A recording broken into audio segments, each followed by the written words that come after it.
Sir, you're charged with especially aggravated kidnapping. You're also charged with aggravated assault, and you're charged with theft of a firearm worth less than $2,500. You're talking about stuff that is not relevant.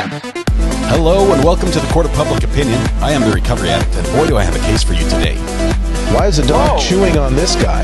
I think they have got the wrong guy there. Got the wrong guy, and the dog was biting him. He roughened him up quite a bit. There's a lawsuit. 9 out of 10 judges prefer watching the Recovery Addict live stream in their courtroom. The fireworks are not done. Now we're getting commentary on the case. I didn't ask you to interrupt me. Is that correct?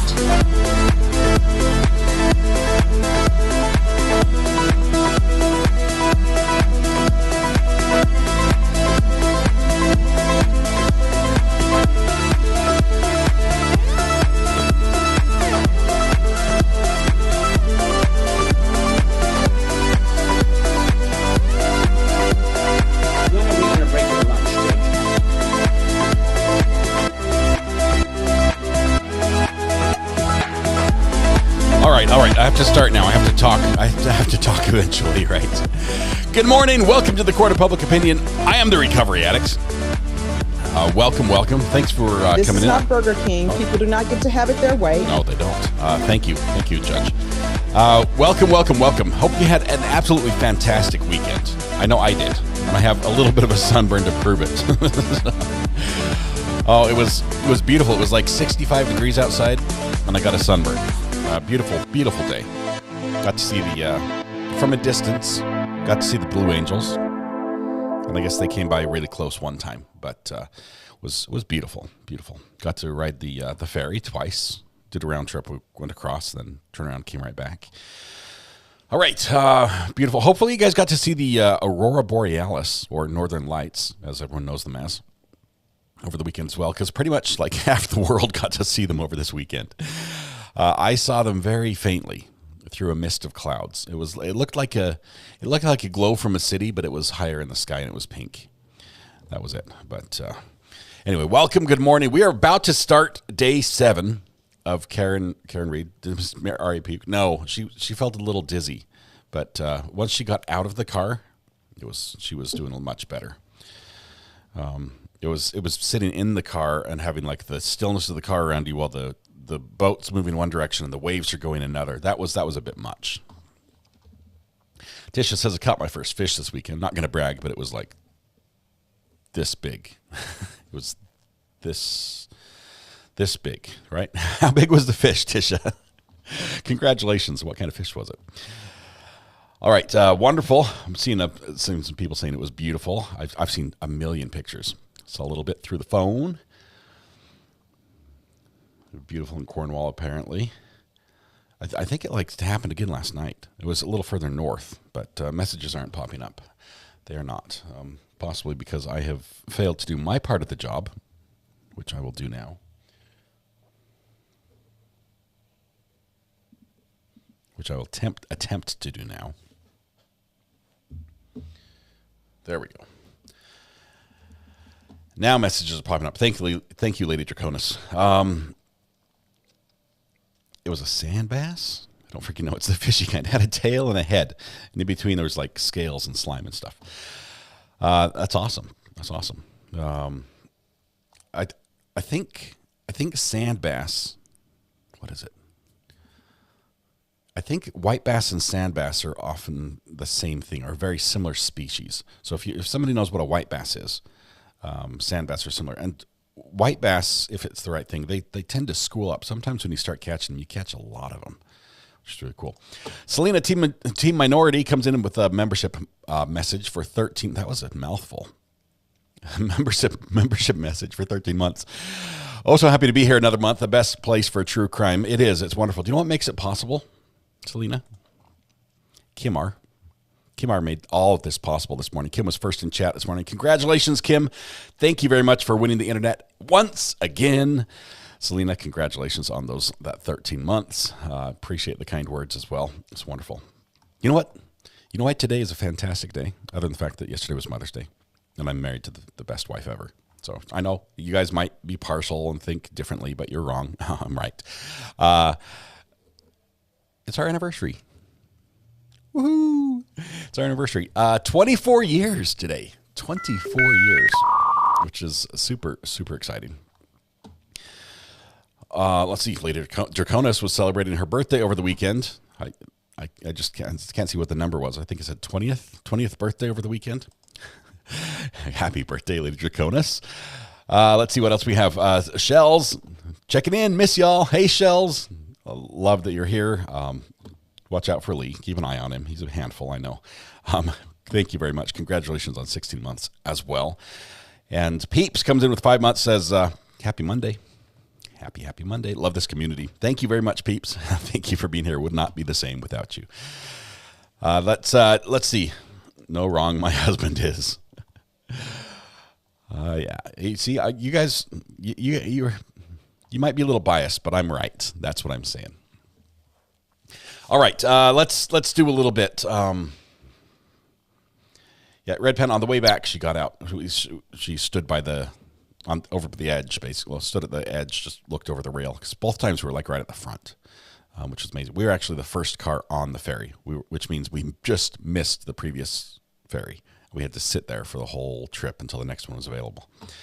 But we were the first car on the ferry, which means we pulled right up. It's the nose of our truck. It's a Yukon XL is what we drive, so it fits everybody. It was like almost hanging over the front of the ferry, and it's like just flat. And so it looked a little nerve-wracking. When you're pulling up, you're like, all I see is water up there. And they're like, come forward, come forward, come forward, come forward. Yeah, no, that was sketchy. But good time. All right. Thank you very much, Tina. Happy Mother's Day to Mrs. R.A. and happy anniversary to you both. Thank you. I think the secret to being married for 24 years is having a very patient wife. And that's what I found. So she puts up with my craziness. Thank you for the kind words. I appreciate that. Joyful, thank you. Thank you for the super sticker this morning, kicking things off with a beautiful super sticker. All right. We have, there are some other birthdays. Lady Draconis over the weekend, of course. We have to sing to her. Let's see if there's anybody else who we have to sing to today because it was their birthday or is their birthday. Let's see. Guess who's back? Finally watching you live. Sad the party's over, but happy to be back to my favorite channel. Angela, did Sweden win? Did Sweden win? Is that what I heard? I'm asking for, I mean, I don't mean to rub it in if they didn't, but I heard, anyway, I heard you had one heck of a party. A lot of good music. No, Switzerland won. Okay. All right. Switzerland, Sweden, SW. It's close. Plus they're, near each other. So I'm sorry. But, see, last Friday was my birthday, says Joan. Did we sing to you, Joan, or can we sing to you this morning? Because now we have Lady Draconis and Joan to sing to this morning. I'm patiently waiting for email, by the way, so if I constantly get distracted,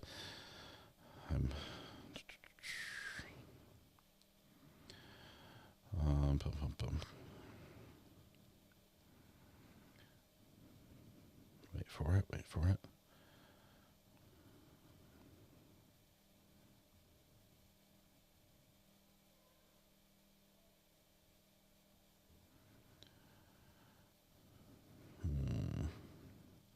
Not seeing the email I'm waiting for.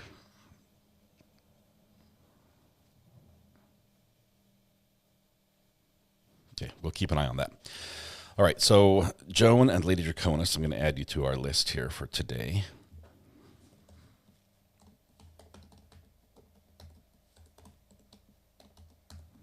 Let's see if there's anybody else who has a birthday here to celebrate. Let's see. Peeps, congratulations on your 5-month anniversary. We appreciate your continued support. Thank you very much, Sharon, for that. All right. We have to hurry, and a very patient husband also helps. It's a fact. That's how we've gotten to 22 years. Patience helps a ton. My mom had a little plaque on the wall that said, to keep a marriage full of love, when you're wrong, admit it, and when you're right, shut up. And that's also good advice. She also had one on the bathroom door, and I'm going to butcher this because I don't speak Norwegian very well. but it said something like "Sitte fred men sittelinga hosken ogo ogkontrenge" or something like that, which I think was supposed to mean sit in peace, but don't sit too long. Remember, others also have need. So it was all fancy. It was done in like a hand painted Norwegian artwork design. It was really cool. So we've got Joan with her birthday last Friday. When you're right, rub it in. Duh, that works as well. All right, so we just have Lady Draconis and Joan to sing to. Is that right? Anybody else birthday this morning? Last call, going once, going twice. I'd hate to miss you if it's your birthday, but please join with me in singing to Lady Draconis and Joan, who celebrated their birthday over this past weekend. Dancers at the ready, warm up with me. La la la la la la la. Here we go. Blend your voices with those of your neighbors. Here we go. Happy birthday to you. Happy birthday to you. Happy birthday, Lady Draconis and Joan. Happy birthday to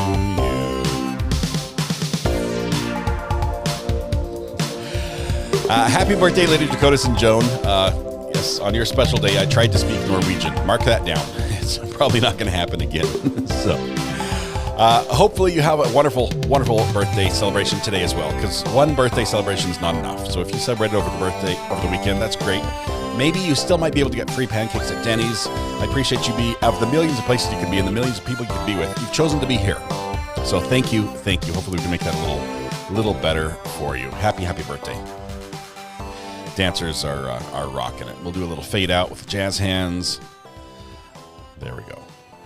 Slow fade. I got free Starbucks. There you go. Free Starbucks. Free pancakes and free Starbucks. Great. That is awesome. Thank you all. Thank you all for that. Let's kick off today because we have an exciting day in court. We're on day 7. We're a couple days behind, obviously. And that's Kay in South Carolina. Says, woohoo, hey, have you ever heard of a YouTuber called Scammer Payback? Like Pierogi? No, never heard of him before. No, just kidding. Yes, my wife actually watched the latest one. They did an awesome video. They love prank calls as well, only they take it to the next level. It's amazing. Kay, thank you for that. And congratulations on 16 months as well. That's awesome. Did I say Sarah Boone trial? Oh, no, Sarah Boone trial is coming sometime in the future. Keeps getting pushed off. Let me see if we can do a quick check on the date for that one.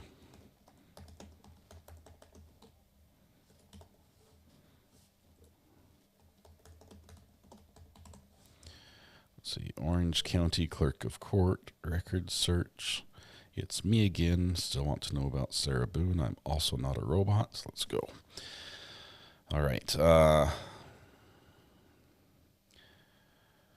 There's a hearing scheduled for 6/7 of 2024.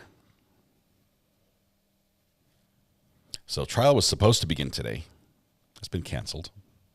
Now there's a status hearing for next month. So we'll see. That's the best we've got. A status hearing. And so far, no letters. So we've got some orders granting authorization to incur costs to obtain transcripts of statements of Sarah Boone. That was granted. Of notice comments of removal of a state witness from the state's Brady identification system. Ooh, there might be some spice in there in digging. Notice of supplementary discovery. Not a lot happening. It's sort of a slow case. A couple things that are happening this week before we kick off our Karen Reed coverage. I believe this week we have a Corey Richens update. Is that right? Corey Richens. She is the lady accused of giving her husband a much too big dose of fentanyl. She's the wag the dog, the walk the dog lady. If you know what that letter was, walk the dog. Anyway, Teresa, thanks for going back and watching the podcast. We have a ton of fun making them, and I'm glad you have a lot of enjoyment watching them. So it's sad we missed you live, but glad you could catch it on the replay. All right, wag the dog, walk the dog. It's all the same, right? It's all the same. There's something fishy going on. Okay, we're going to kick off where we are. Let me see if we can tell you. We We're on day 7 of this trial. So where we left off yesterday, as far as court went, day 6 was only a half day.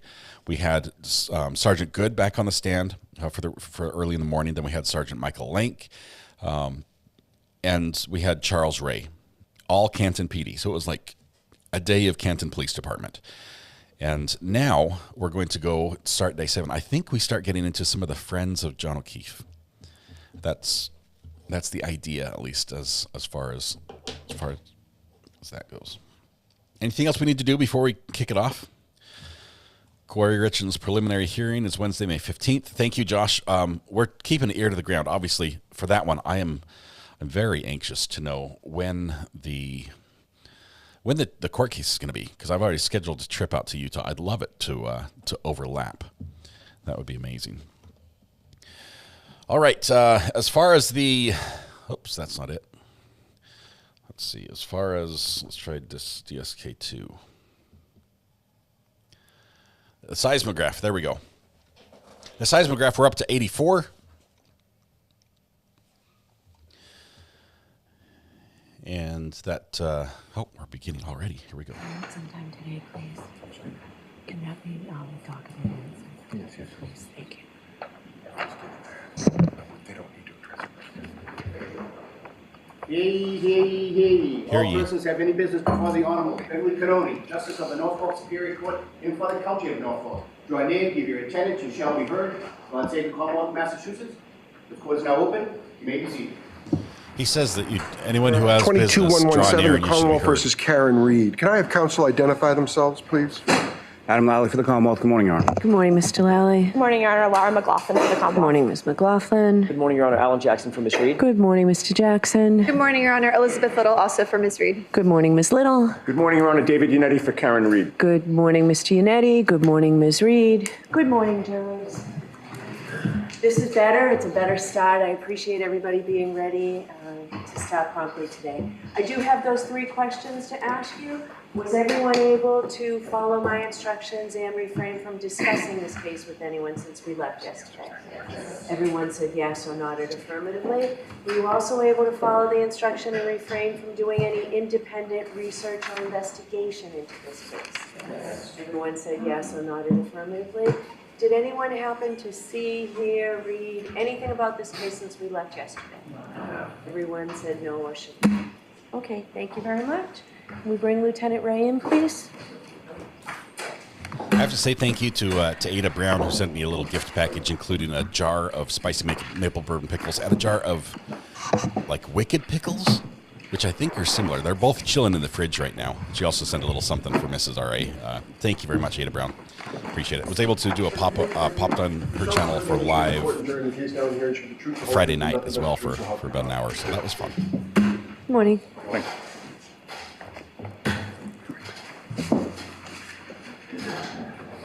All right, who do we have here?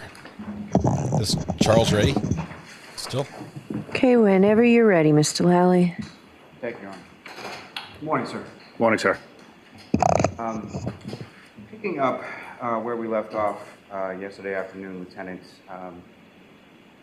Ms. Gilman, if I could have Exhibit 41 back up on the screen. Ooh, mood lighting. And it's gonna be good. we're about 2 hours, 10 minutes, and 58 seconds into this particular cruiser video. With respect to this video, if you could just remind the jury where we are and what we're looking at here. This is 1 Meadows Ave, Canton, Mass., John O'Keefe's residence. And Ms. Gilman, if you could hit play at this point.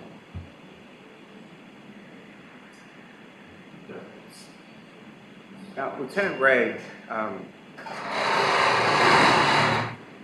while this is up on the screen, if I could ask you to, you've reviewed this video since this date of January 29th, 2022, correct? Yes. And using the laser pointer in front of you, if you could direct the jury's attention to what, if anything, you noted in regard to the rear area of the vehicle in front of your cruiser.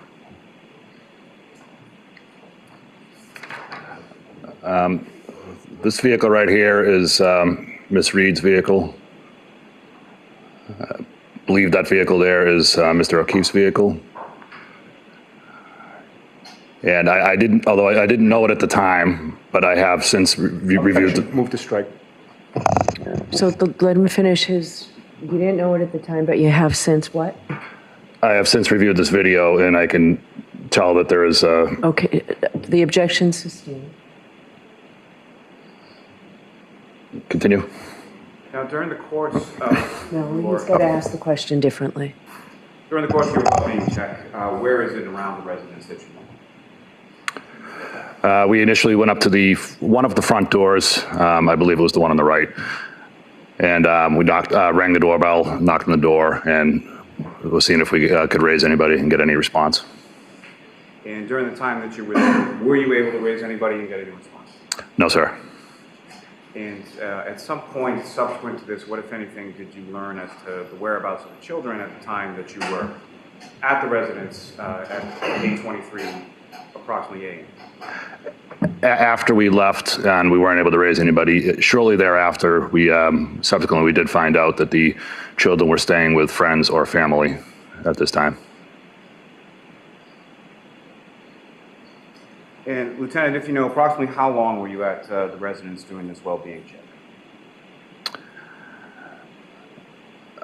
5 minutes, maybe 10 minutes.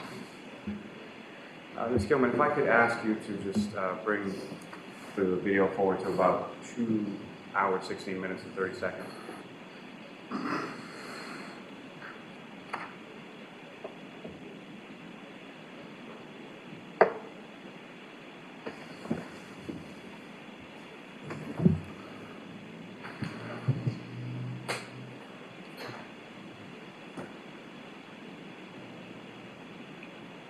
You can stop it there, Ms. Gilman. Thank you very much.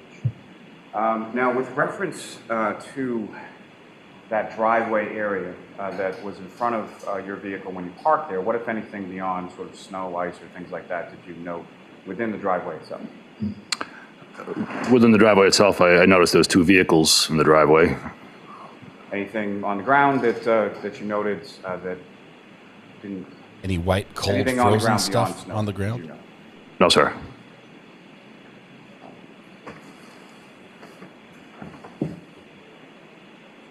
Your Honor, may I have just one moment? Sure.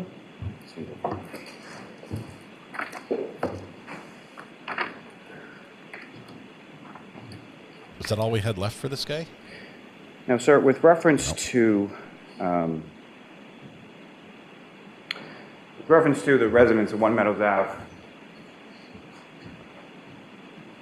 are you familiar with there being a security system or a ring video system at that residence?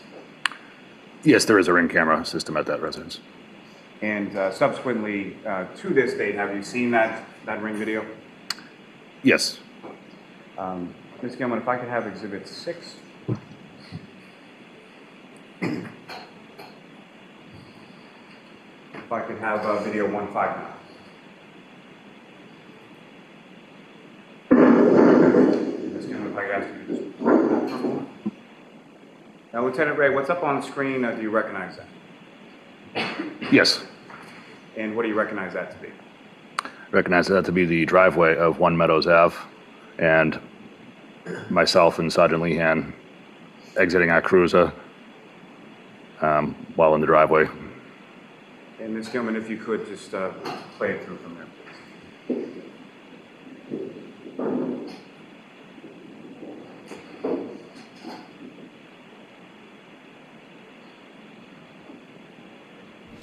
Okay, so the Ring camera captured the police capturing the Ring camera.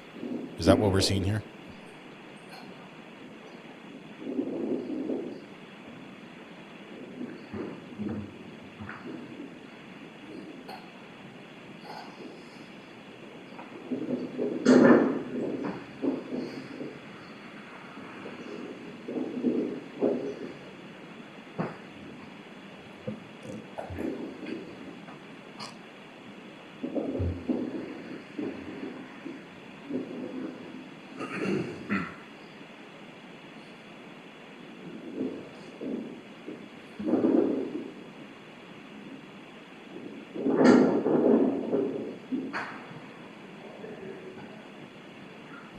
Sounds cold. Thank you. And Ms. Gilman, if I could have the next video 160. You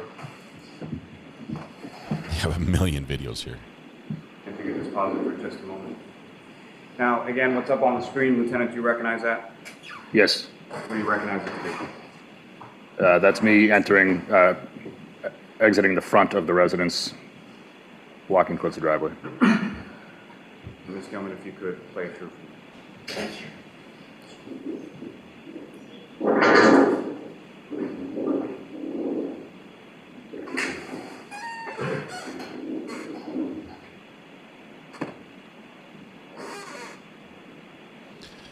It would seem that somebody's home because there's no snow on top of the car, and the tracks in the snow look fairly not snowed on.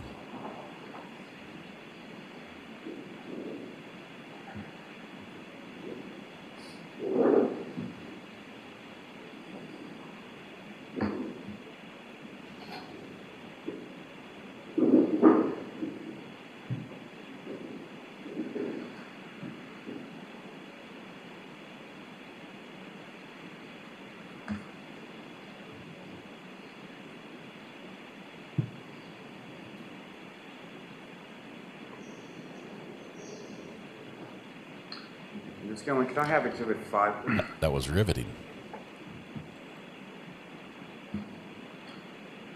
Which part? From that, could I have video number 18? If you could just pause it there. Lieutenant, do you recognize what's depicted up on the screen now? Yes. What do you recognize that to be? One of the front doors to Mr. O'Keefe's house, and I'm entering the frame on the left. And Ms. Gilman, if you could run it.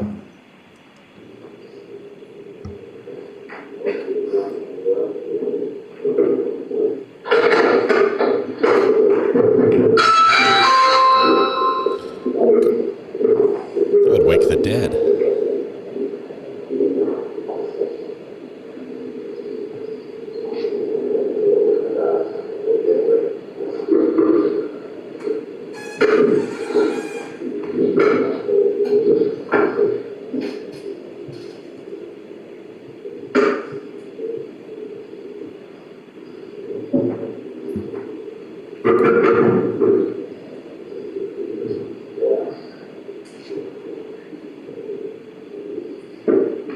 They both point out there's a Ring camera.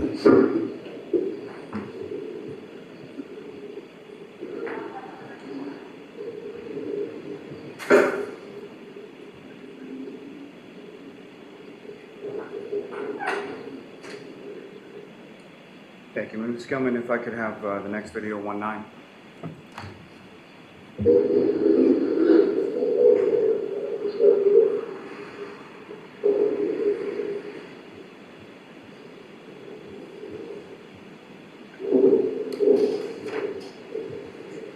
Pause it there, Ms. Gilman. Now again, in addition to going to the front door and sort of in the driveway area, where, if anywhere, are you going in this video now? It looks like I'm heading towards from this vantage point to the right, which if you look at the house from the front would be the left, to see if there's anything in plain view through the windows, if I could see anybody, any persons, any activity. See if there's anything in plain view. That's very important. Ms. Gilman, if you could. I'm not performing a search. I'm seeing what else is in plain view as I wander around the house.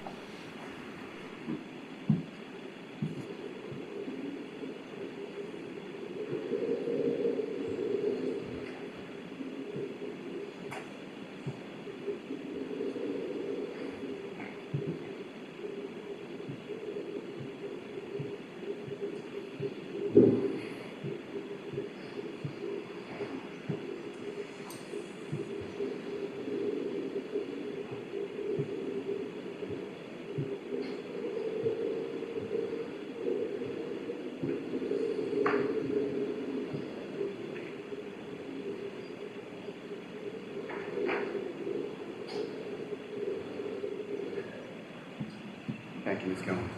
You can take that down, and Mr. Officer, if we could have excuse me, if we could have the lights back on, sir. Thanks, sir. And Lieutenant Ray, just lastly, once you left the residence of One Meadows Ave, where did you go from there? I believe we went back to the police station. Just one moment, Your Honor. Yes.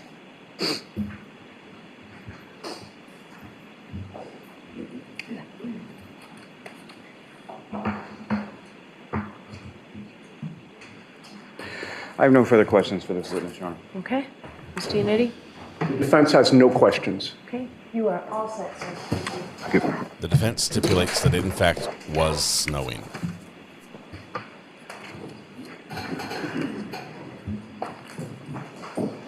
All right, that concludes witness number 16. Your next witness, Mr. Lally? Yes, Your Honor. Call Mr. Michael Camerano to the stand.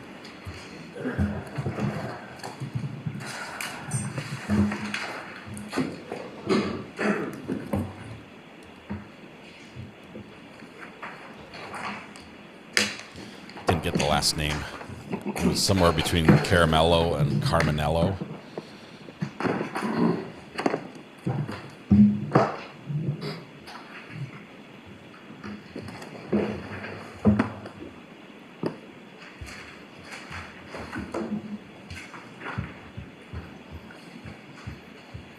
Your Honor, if I may, while the witness is coming in, may we approach this Sure. procedural thing?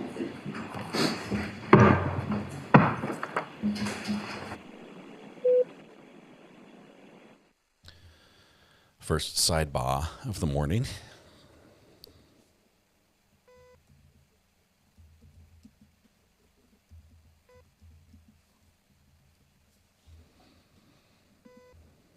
Okay.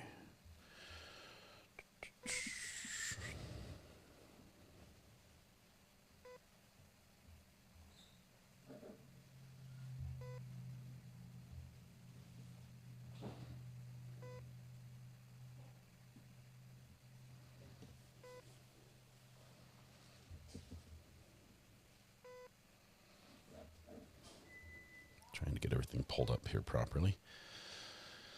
All right.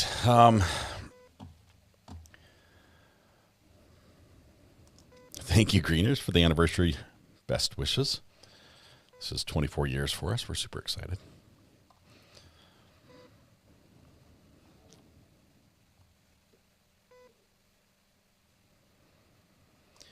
Evie, yeah, thanks. We don't want the spoilers, but we're on witness number 17, which is day 7 of the trial. So we're like 3 days behind the rest of y'all. And while this is going on, usually the first sidebar of the morning is a great time for me to line up the StreamYard stream over for Top Mark Media for the Chad Daybell case, which I think is happening today.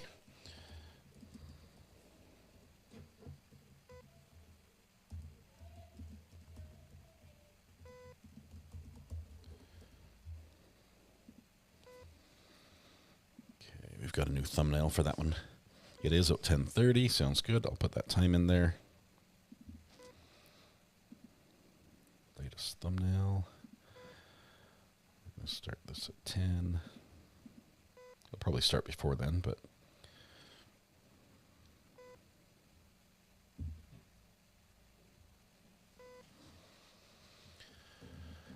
All right. This what you're seeing is the extent of the gallery. All the rest of the space is there's a brief buffer section between the gentleman you're seeing here is closest to us and the jury, who was actually sitting on some of those benches as well.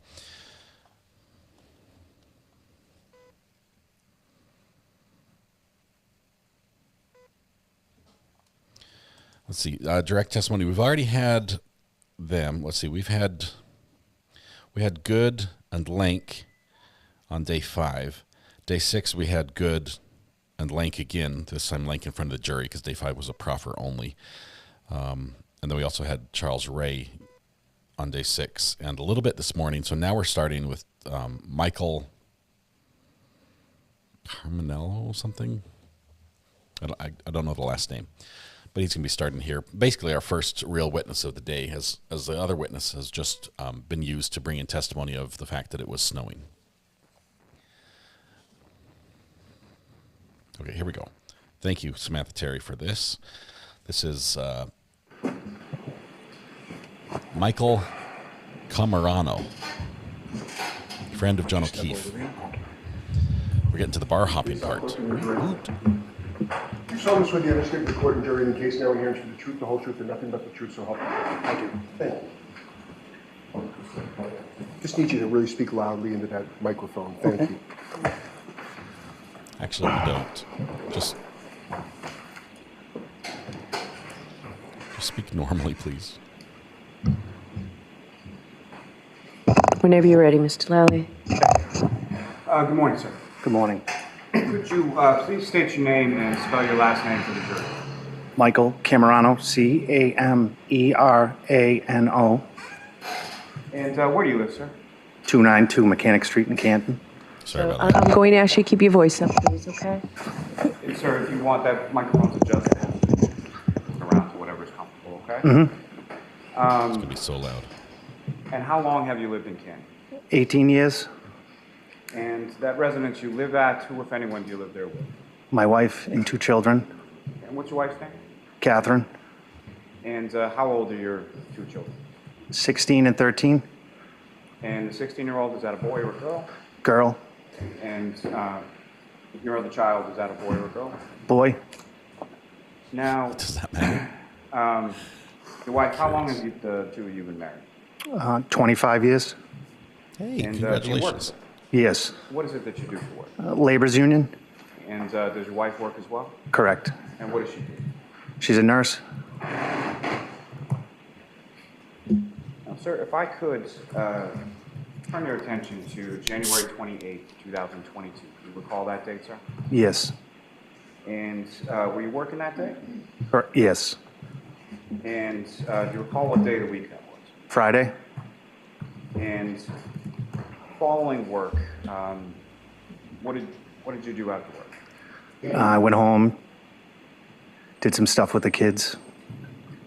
And during the time that you were home, who, if anyone, did you speak with, either via phone, text? I was talking to John O'Keefe. And with regard to John O'Keefe, how did you know John O'Keefe? I met John 7 years ago. And how was it that the 2 of you met? We met through mutual friends, and then our kids became very friendly. And the mutual friends through whom you met, who were they? The Robertses, And what are their first names? Kurt and Kerry. And starting with Kurt Roberts, how do you know Kurt Roberts? I grew up with Kurt. Where did the 2 of you grow up? Milton? So you've known Kurt Roberts most of your life, is that correct? Correct. And you mentioned that, so you have 2 children. How many children did Mr. O'Keefe have? 2. And those 2 children, as far as their ages and genders, what were they in relation to your 2 children? Same. So 16-year-old girl. 13-year-old son, yes. And were each of your 2 children friends with Mr. O'Keefe's niece and nephew? Correct. Now, as far as friends were concerned, starting with your children and Mr. O'Keefe's niece and nephew, how close friends were they? My daughter was extremely close. And extremely close with John Kaylee. O'Keefe's niece, Kaylee? Yeah. Yeah. And with reference to your son and John O'Keefe's nephew, Patrick, what was sort of the nature of their relationship? They were close also. And as far as activities, what, if any, sort of activities did your kids do with Patrick and Kaylee? Patrick and Michael played baseball together. Kaylee and Madeline played basketball. Soccer also. And John O'Keefe, how would you describe your relationship with John O'Keefe? We were close. We did a lot of stuff together. Pick up the kids, drop the kids off. We coordinated a lot of stuff together. We're friends. And your residence versus, you're familiar with where Mr. O'Keefe lived, correct? Yes. Where did he live? Meadows Ave. And about how far away is Meadows Ave from where you live? 5 minutes.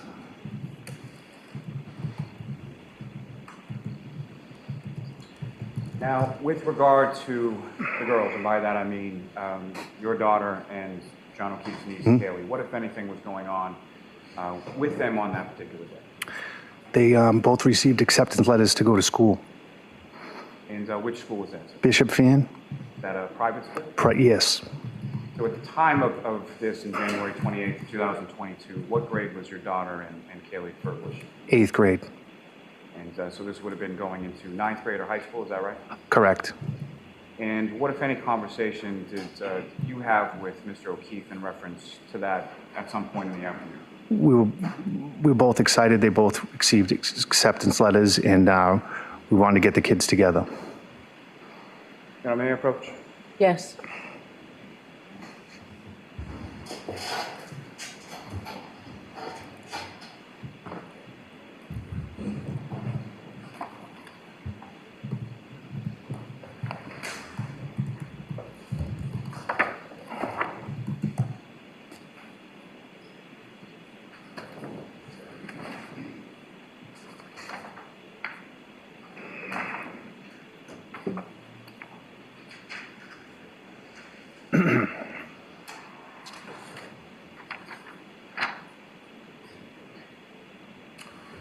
I'm directing your attention. Show counsel.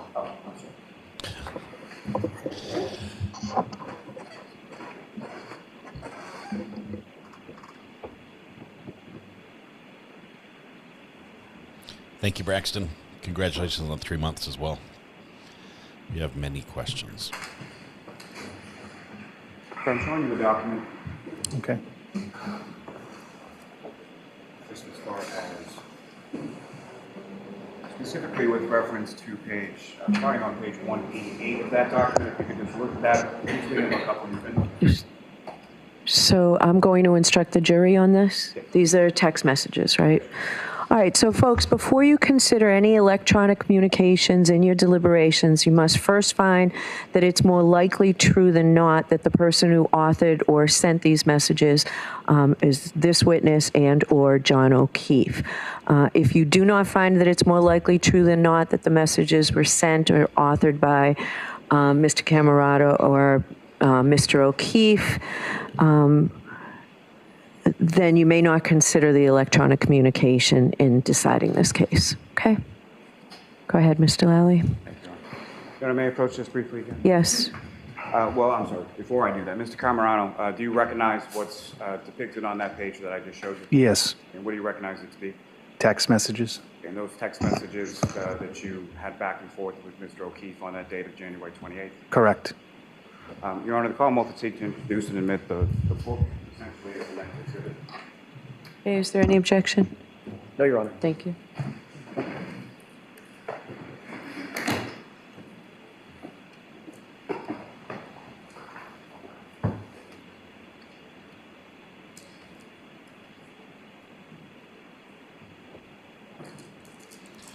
It's the hardest working lady in this courtroom. 48. Thank you.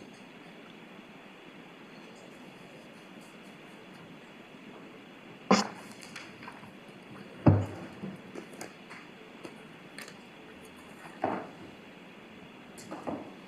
Camerano, bring your attention back to page 187 of that document. Do you see anything in there listing sort of participants in a text communication or conversation? On the bottom of the page.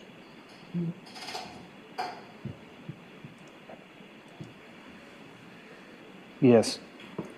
And as far as who are sort of listed as the participants in that conversation that comes to follow on the next page? Sorry, sir, just from page 187. From My wife. Okay. Your wife and who, if anyone else?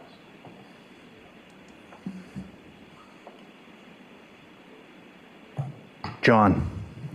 And your wife, John, and is your number there as well? Sorry, you have to keep. Correct.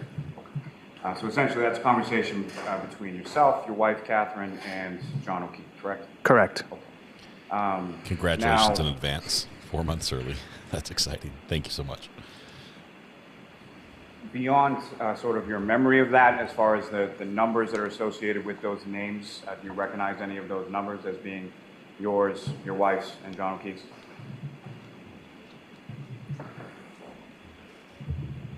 No, there's just 3 numbers there.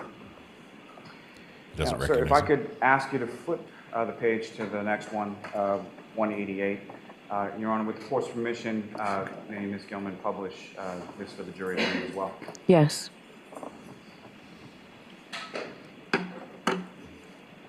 Ms. Gilman, if you could go to page 188.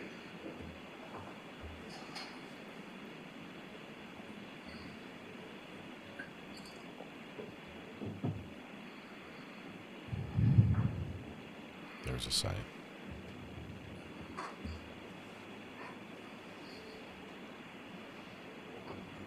I'm sorry, Ms. Gilman, if you could just, thank you. Read my mind. Embiggen. So, sir, what's up on the screen right now? Is that what you have before you as page 188 of exhibits? They didn't redact these. I'm sorry. I can't change anything about that. Yes, What's up on the screen? Is that what you have before you? correct. Okay. And as far as from these conversations, there are blue bubbles and green bubbles. Is that correct? Correct. And if you can tell from the content or from anything else on the page before you, who was communicating in the blue bubble and who was communicating in the green?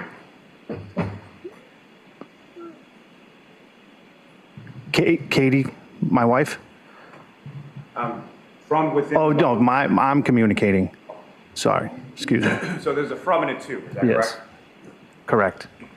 And so the sender would be in the from. Is that your understanding? Yes, So this first one on the top of page 188, this is from you. Is that correct?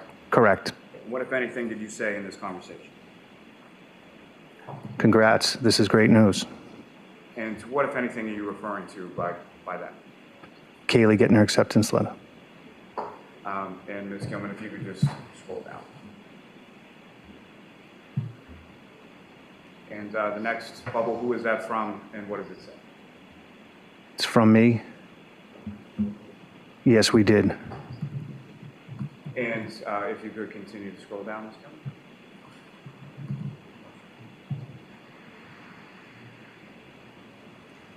And again, from this bubble, who is this from and what does it say? It's from John.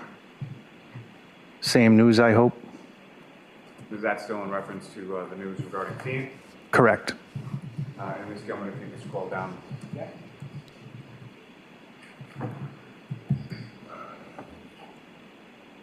And again, sir, the next bubble, who is it from and what does it say? It's from me. Yes. Ms. Gilman, if you could. The next green bubble, what, if anything, does that say? And who is it from? From John. Sweet. Congrats, Madeline. And is that your daughter's name? Correct. And if you could continue to scroll down, Ms. Gilman. And again, the next bubble, who is it from and what does it say? It's from my wife. I'm so excited for these girls. Madeline doesn't know yet. Ms. Gilman, if you could continue down. And again, the next bubble, who is it from and what does it say? From JJ. And Well, I told Kaylee already, so I'm sure she's texted her by now. Poor kid is probably a nervous wreck. Ms. Gilman, if you could. And the next bubble, I know. and who is that from? It's from my wife, Kate. And if you could scroll down again, Ms. Gilman.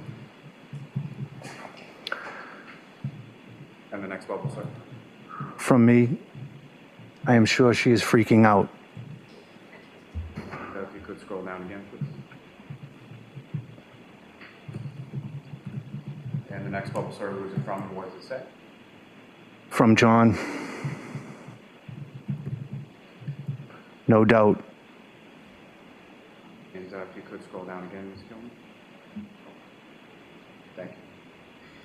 Now, sir, if I could, may I approach Your Honor just a... Yes. Do we need the lights on? I don't. Mr. Camerano, are you able to see without these lights on? Yes, I can. Okay. So, sir, I'm going to direct your attention to The lights are on anyway. Exhibits, page 150. Here's another sign.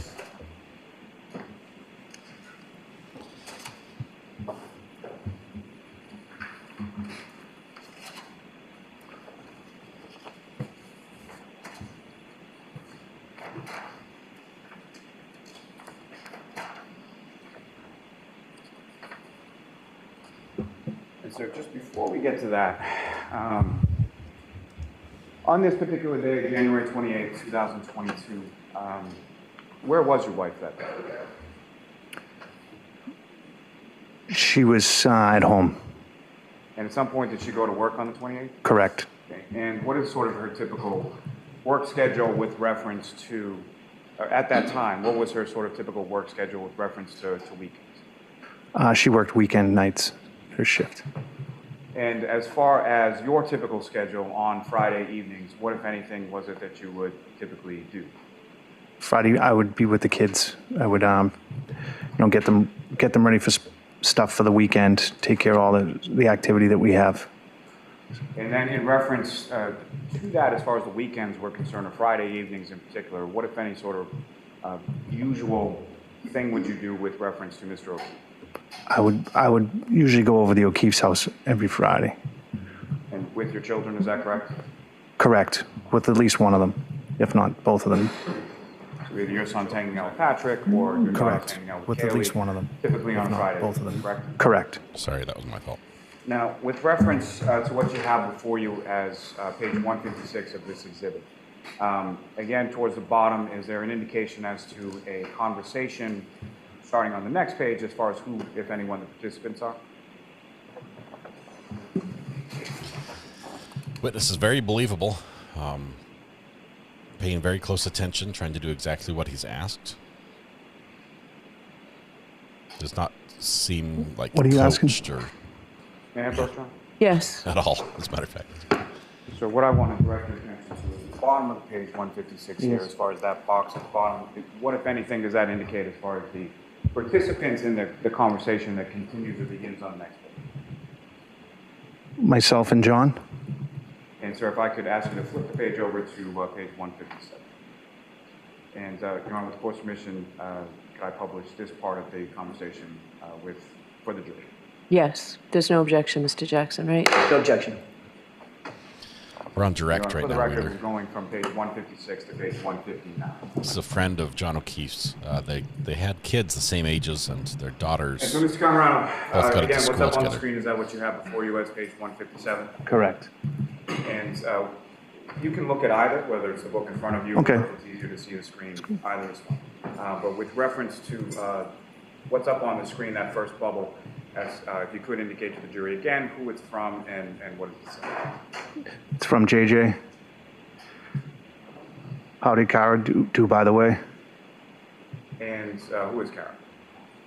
I don't know. Fair enough. Now, with reference, Ms. Gilman, if you could scroll down. And the next bubble again. I'm sorry. May I? Take the screen down, please, Ms. Gilman. Turn on the lights, please. Thank you. May I have just a moment with counsel? Sure. Did they put up the wrong messages? How did Kara do, by the way? Who's Kara? I don't know.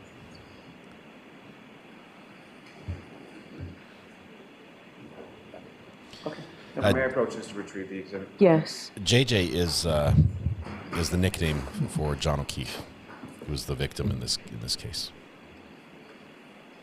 This is John's friend. And just for the record, Your Honor, I would ask at this point to strike whatever, I don't think there was a whole lot done on that page, but whatever that was did not Yes, seem to be it was an I don't know answer. So, Right. Thank you. Yeah. So jurors disregard that last question and answer.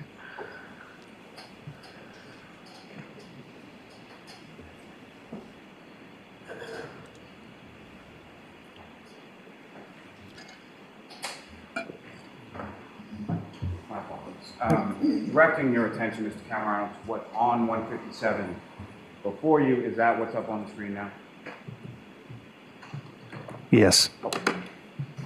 And so my apologies for the floor. But with regard to this first bubble on page 157, Put the wrong page up. From JJ, you guys around tonight? I'm just coming if you could scroll down. And with respect to that next blue bubble, who is it from and what does it say? From me, Kate is working, I'm around, Madeline Michael is going to the Loose to play with a friend. And what is the loose play? The Loose is a elementary school. And was there a play? There's a park down there, activities for kids. And Ms. Gilman, if you could scroll down to the next bubble. And again, who is it from and what does it say, sir? From JJ. Okay. At the driveway with her now. I'll text on my way back. And could that be at the doctor? Could be. And Ms. Gilman, if you could scroll down. Could that be at the doctor? Could be. And again, who is it from and what does it say? Oh, Don. From me to JJ, everything okay? And if you could, down to the next bubble, Ms. Gilman. And again, who is it from and what does it say? From JJ. Yes, stupid shit. And if you could scroll down to the next bubble, Ms. Gilman. And again, fair to say that one's blank? Yes. So as far as no text, but may have been something. Yeah. And go back to the microphone or...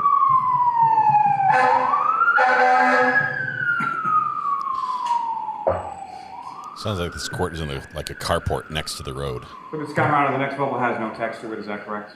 Correct. And now you can move out of the way. I just wanted that question. Absolutely.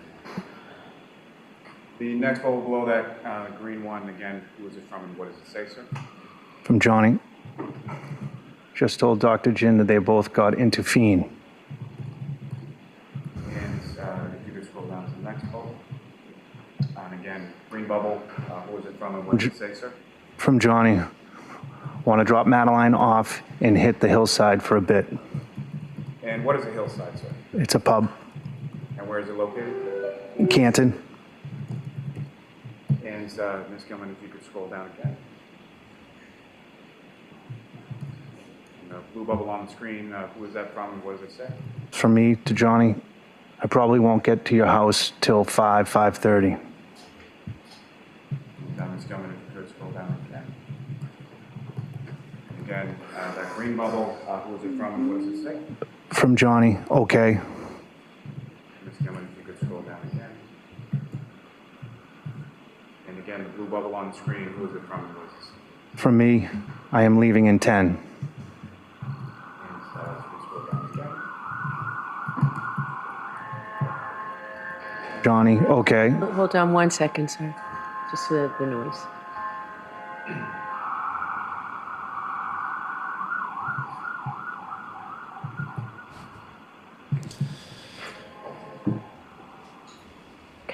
Okay, sir. And the next green bubble. Could you answer again, please? Yes. From JJ, okay. Thank you. And Ms. Gilman, if you could scroll down one last time, and that's, thank you. Ms. Gilman, you can take that. Your Honor, may I approach just to retrieve? Yes. You're welcome.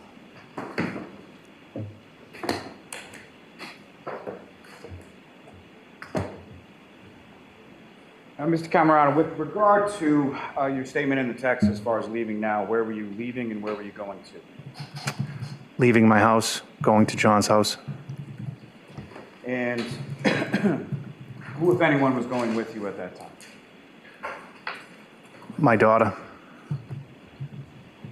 And if you know approximately what time did you arrive at Mr. O'Keefe's house? I don't.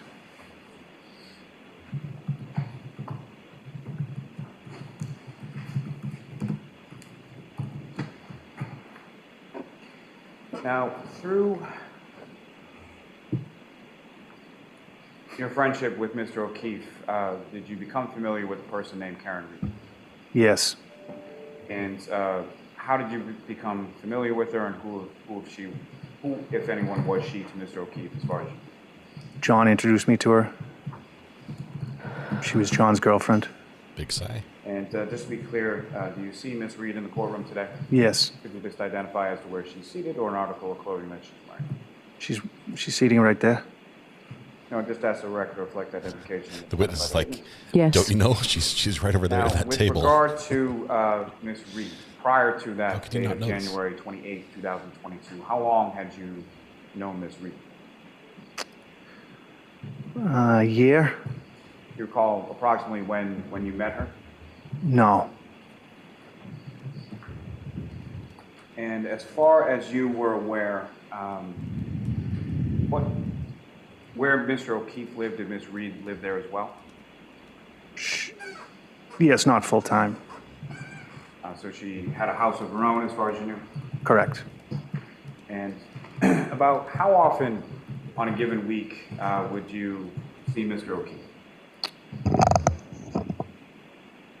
Couple times. And about how often would you see Ms. Reed?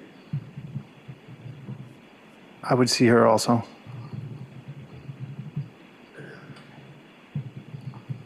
Now, as far as your relationship with Mr. O'Keefe and or Ms. Reed, would there be occasions where you would see Mr. O'Keefe without Ms. Reed? Correct, yes. And would there be any occasion where you would see Ms. Reed without Mr. O'Keefe? Yes. And where would that be? At the house, maybe at Fields. Where's Fields? Now, with reference to their relationship, what, if any, conversation did you have with Mr. O'Keefe in regard to his relationship with Ms. Reed? Objection. Sustain, we need a time frame. In the time period around, say, the weeks leading up to January 28, 2022, what, if any, conversation do you recall having with Mr. O'Keefe in regard to his relationship with Ms. Reed? Just regular guy conversations. Anything specific that you can recall? No. Now, when you arrived at the house, or typically when you would come over to Mr. O'Keefe's house, where is it that you would park? In the driveway, to the right. And is that what you did on this particular day? Yes. Now,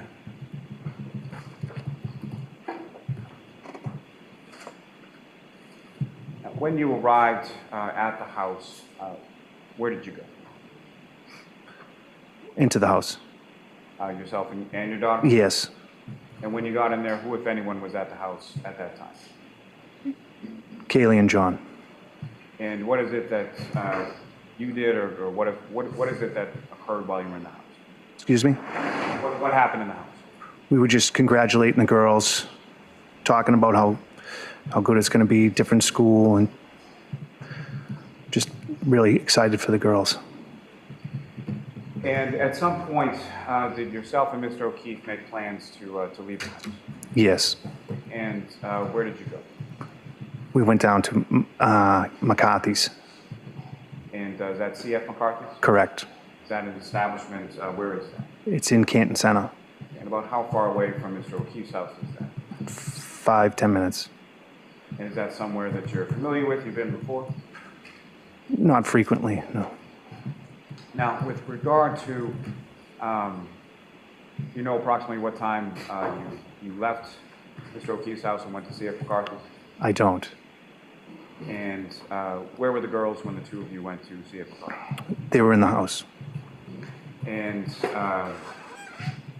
at the time that you left there and went to C.F. McCarthy's, who, if anyone else, were there any plans as far as meeting anybody else there? I'm supposed to meet Karen. Now, prior to leaving the house, what, if anything, did you or Mr. O'Keefe do with reference to the vehicles that were in the driveway? So when we were leaving the house, I was parked in the driveway. John was parked on the left side of the driveway. John asked me to, I backed up so John could move his car out of the way so Karen could pull her car into the garage because of the snowstorm. I'm sorry, you said because of the what now? Snowstorm? And as far as the snowstorm was concerned, what, if anything, did you know at that point in regard to that? We were supposed to get a lot of snow. I may have just one moment, Your Honor. Yes. I like when the witnesses can just free talk because their accent is fun. Wanted to park the car in the garage. Is it garage? Or I'm just trying to remember which is which. Garage. I can't even say it the way to. With the court's permission, I would ask that Ms. Gilman be allowed to publish a part of Exhibit 6, which is the driveway of the ring video. Okay.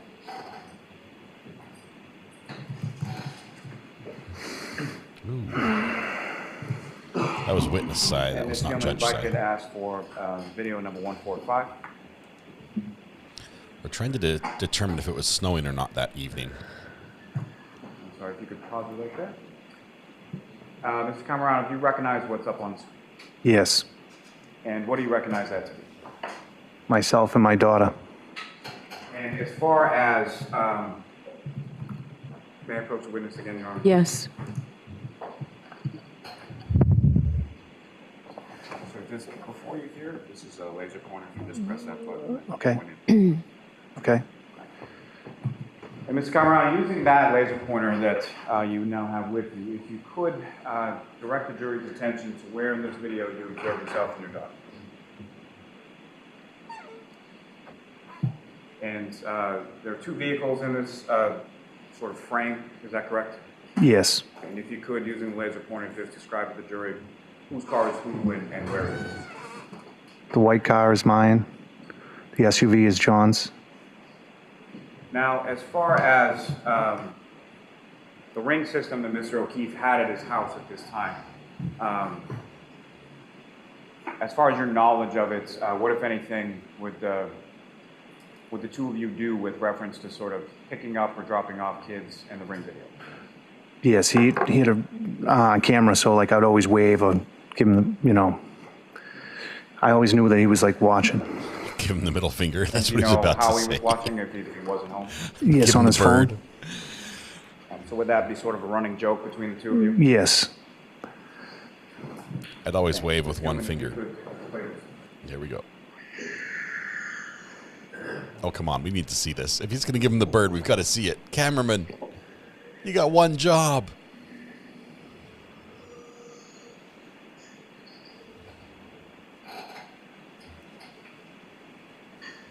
Disappointing.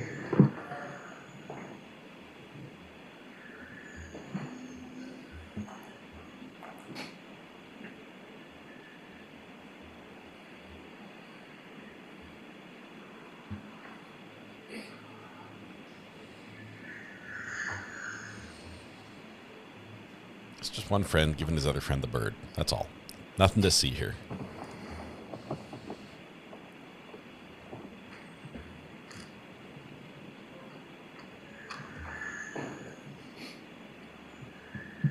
Mr. Gilman, if you could just pause it there briefly.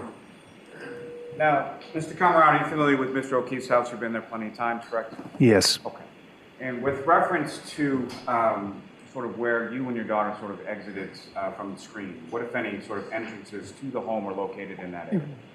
2 garage doors. And are you familiar with that garage area? Yes. Is that typically how you would enter the house? Yes. And with regard to sort of the condition of the garage, was Mr. O'Keefe particular about that? Yes. He was. And how so? He always kept things very tight. He was like OCD. And so as far as how many garage doors, as far as, and what I mean by garage doors is sort of electronic up, up and So down. there's 2 garage doors that go up and down, and there's a door. Just a single entry door. On the left, as far as the left door. There was an old classic car he had, convertible. And then as far as the right door, Was empty. and once beyond those sort of bay doors that go up and down, what, if any, other entranceway into the garage was there? There's a side door. Karina, And it's if you the recall, middle when one. you were entering at that time on 28th with your daughter, how did you enter it? We went to the garage door, electric door. And was that something, what, if anything, was affixed to those garage doors as far as security was concerned, beyond the A keypad. We'd have to punch in a key. And at the time, or at any time, were you familiar with what that passcode was? Yes. What was it? Now, when you come on. walk into the garage, how is it that you get from the garage to the house? You walk into the garage and you walk up 3 steps and you go into a door. And then once you sort of walk up the 3 steps and go into the door, what part of the house are you in when you enter? You pretty much in the kitchen. And you mentioned that Mr. O'Keefe was meticulous, if not OCD, when it came to the garage. How did that relate to how he kept the house? The same. Everything was very tidy. When you walked in the door into the house, to the left, you put your shoes, your coats would be hung there. And as far as shoes were concerned, is that something that you wore inside the house or not? He'd rather you not. And that was pretty well known to people that had been there before, correct? Yes. Now,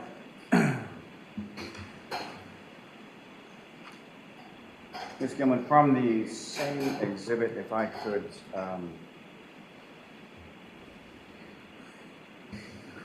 actually, I'm sorry. Your Honor, with regard to the next video that's not contained on this Exhibit 5 from the same video, I would offer that at this time as the next exhibit. And there was no objection, Mr. Jackson? No objection. Okay. Exhibit 49. Thank you. You're getting your fingerprints all over the back of the disc. Your Honor, for the record, this would relate to Exhibit 6, and it's video number 148.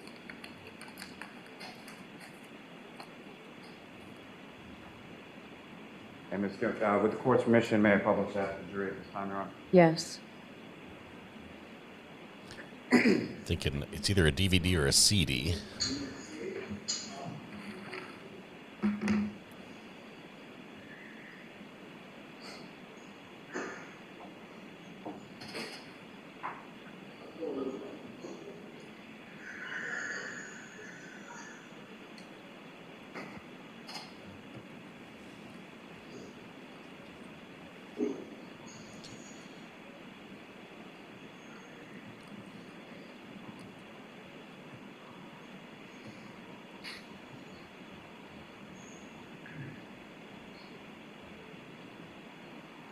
I thought it was a planter or something he was going to run over. So that's John's car right there, right?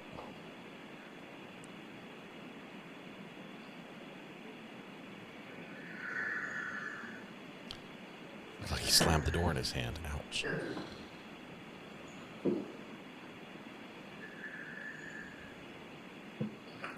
And what was just up on the video, sir, it's just up on the screen as video number 148.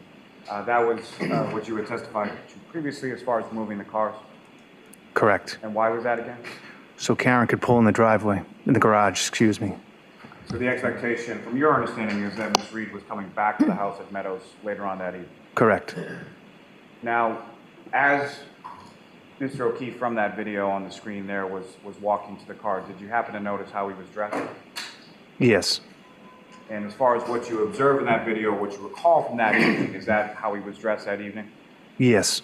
And when I say how he was dressed, for sort of the entirety of the time that you were with him? Yes. So it's January 28th. You recall, you indicated there was a snowstorm coming. It was cold out, is that correct? Correct.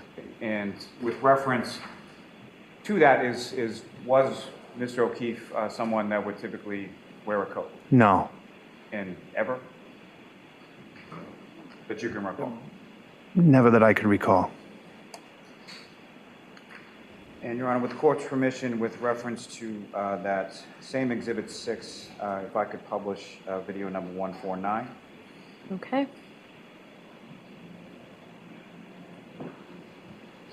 So left the kids at the house. I don't know how old they are, but left the two daughters at the house together.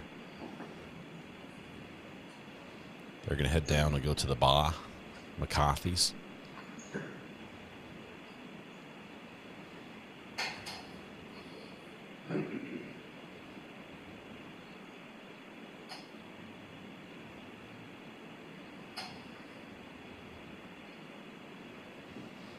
I didn't see anything in his hand. Oh, what's the holdup? Oh, they're waiting. Are they on a corner right there? I didn't realize they were on a corner. And yes, you can bring it down. So from that video, Mr. Camerano, what is it that you and Mr. O'Keefe are doing in that video? Heading down to McCarthy's. Now, Do you want the lights on, Mr. Lally? Too late. Yes. Thank you.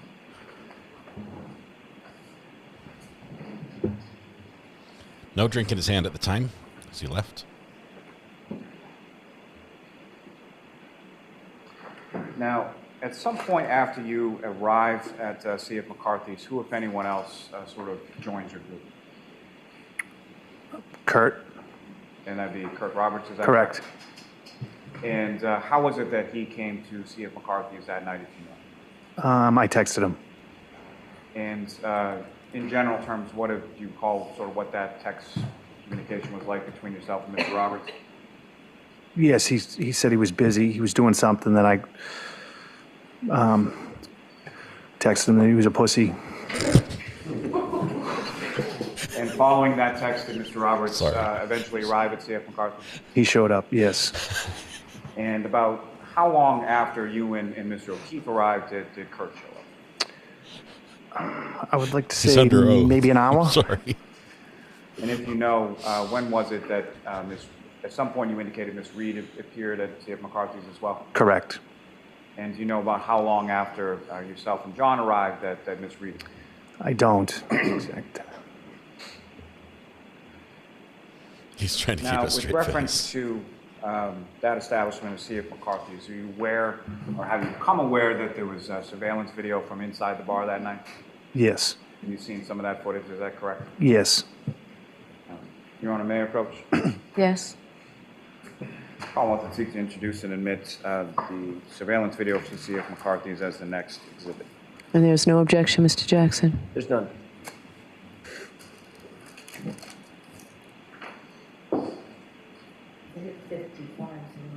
Thank you. Yeah, we've got something to add to the thumbnail now. Thank you very much. Full recorder. Tori, 55 or 50? Your Honor, with the court's permission, I would seek to publish portions of that video for the jury at this time. Okay. And Ms. Gilman, if you could, from that video, the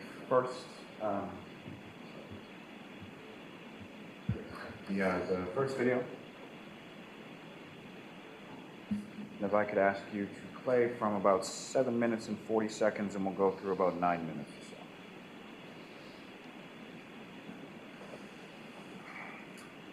so. If you could pause it just there.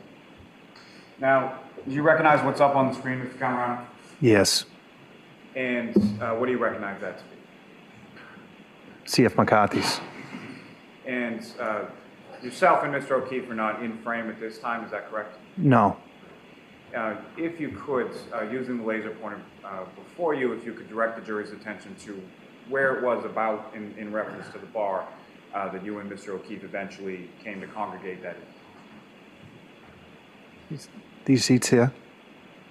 And from this video, from your time there that night or prior occasions, can you see sort of where the front door is to the establishment? Yes. Could you direct the jury's attention to where that is?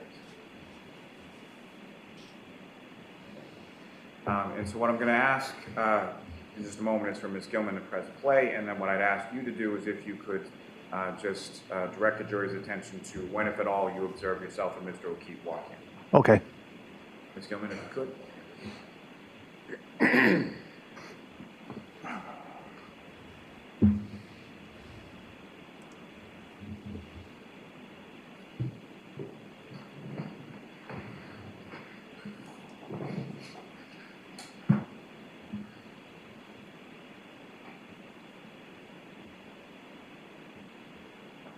Ms. Camerano, if you could pause it right there. And just, I'm sorry, Mr. Camerano, you're directing with the laser pointer to the Sorry. screen. If you could just describe what you're directing the jury's attention. That is me, and that is John. And thank you, sir. Well- Ms. Gilman, if you could just, again, play this through the 9 minutes.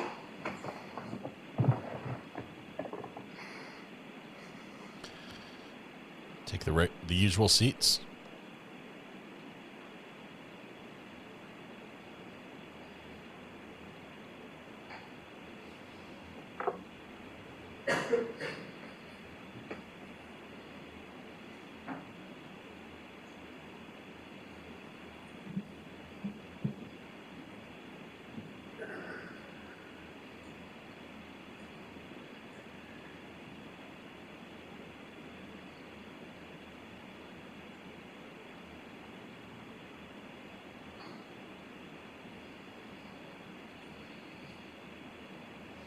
Looks like a pretty cozy establishment.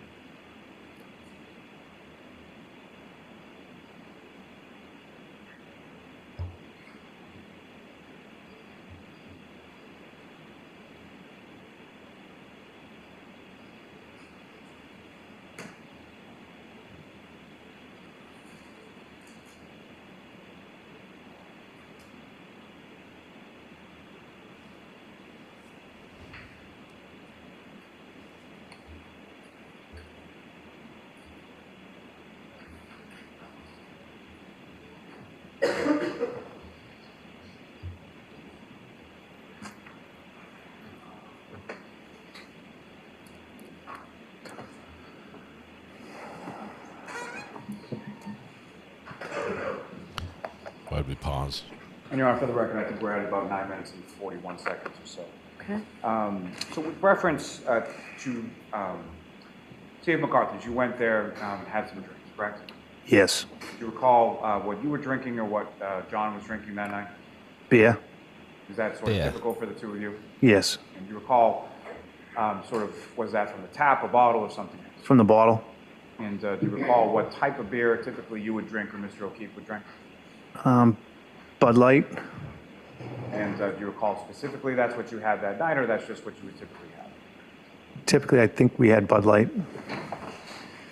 And if you know approximately how many beers or how many drinks did you have over the course of your time at C.F. McCarthy's that night? I don't. As far as yourself versus Mr. O'Keefe,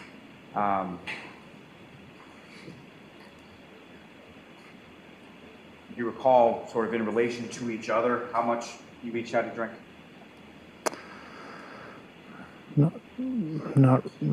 Maybe 6 beers.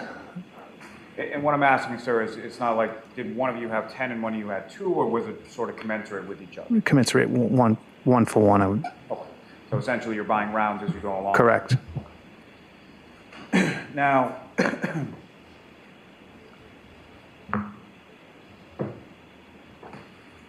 from your time at C.F. McCarthy's, how would you describe sort of the tone or sort of the demeanor within the group that you were in that night?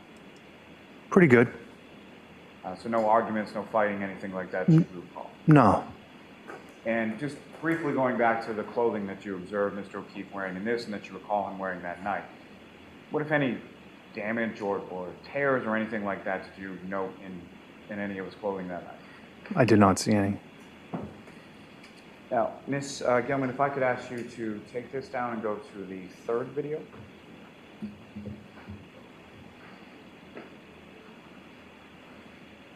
And Ms. Gilman, if I could direct your attention to the 6-minute and 10-second mark through the 7-minute mark. And when you get to 6:10, if you could just pause, please. Now, Ms. Camerano, directing your attention to the screen, if you could, from the parties that were, within your group sort of that night at the bar, if you could just direct the jury's attention to who is who or who, if anyone, you recognize in the video. Kurt? So in addition to yourself and Mr. O'Keefe, Mr. Roberts has now joined your group. Correct. And Ms. Gilman, if you could just play it for me.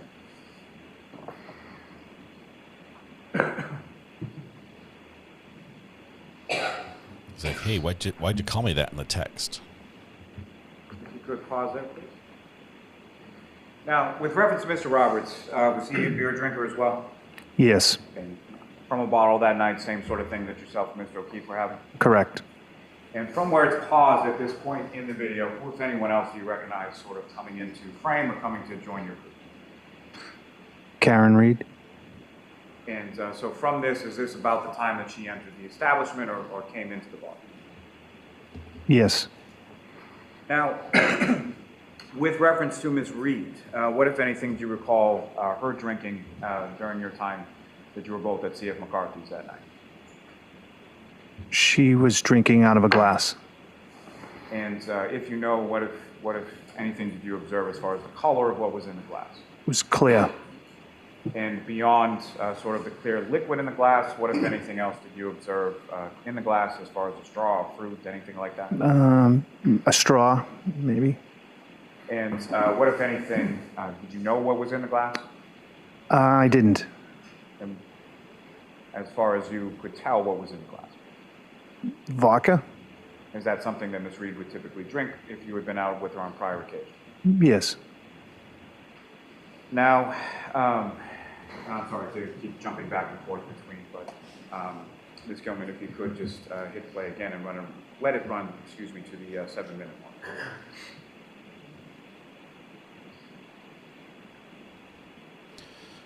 So she's drinking vodka through a straw.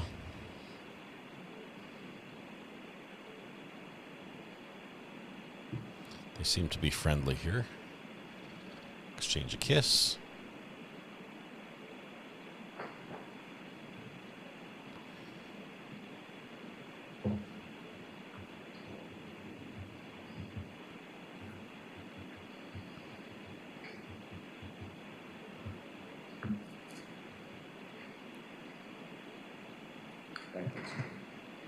She just stand all night? The boys sat? Ms. Gilman, from this same third video in this exhibit of the C.F. McCarthy's, if I could ask you to forward to the 14-minute mark and pause there.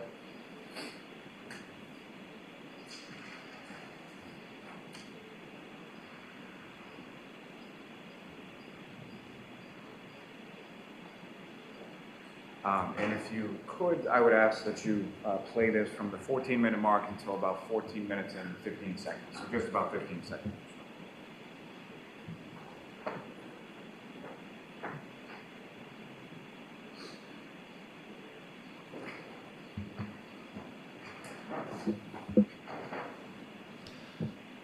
Is that a lime on the edge of the glass?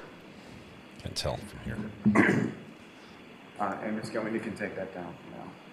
It's a tall glass. So Mr. Camerano, you indicated that your son was at Luce Elementary School for a play of some sort, is that correct? He was for a little bit. And from there, where, if anywhere else, did he go that evening? He went to a friend's house to skate in his backyard. Skate as far as just skating, or what, if anything else, was he? He was skating at a little party. Well, let me ask you this. Was he a hockey player? Yes, he's a hockey player. Okay, so when you say skate, he's in the Skating, backyard. yes. Makeshift hockey rink in somebody's backyard. Okay. And at some point with relation to that, what, if anything, sort of caused you to leave C.F. McCarthy's on that night? I received a phone call that my son was hit in the face with a hockey stick and he lost his tooth. Ooh. And so upon receiving that call, where did you go? I went to go get him. And his tooth. And do you recall about what time that was that you left C.F. McCarthy's to go get him? I don't recall.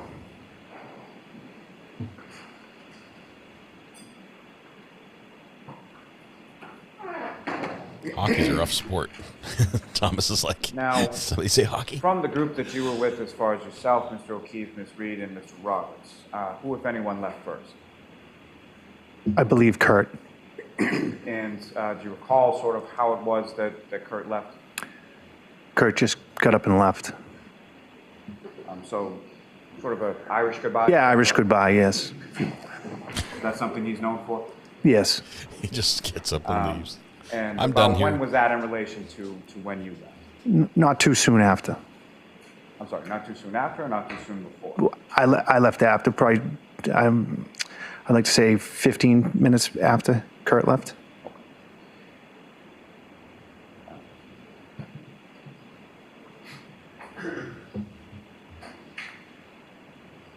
Now, with the court's permission, Your Honor, I'd just like to publish just 2 more segments from this. Okay. So Ms. Gilman, if I could direct your attention to the 4th video. 4th one down. And if I could ask you to forward it to about 19 minutes and 40 seconds.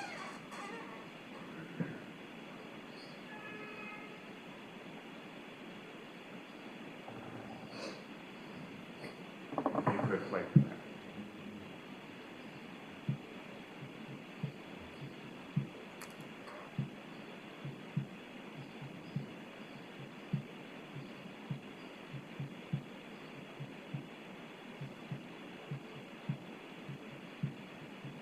Ms. Gilman, if I could ask you to just pause it there for 1 second.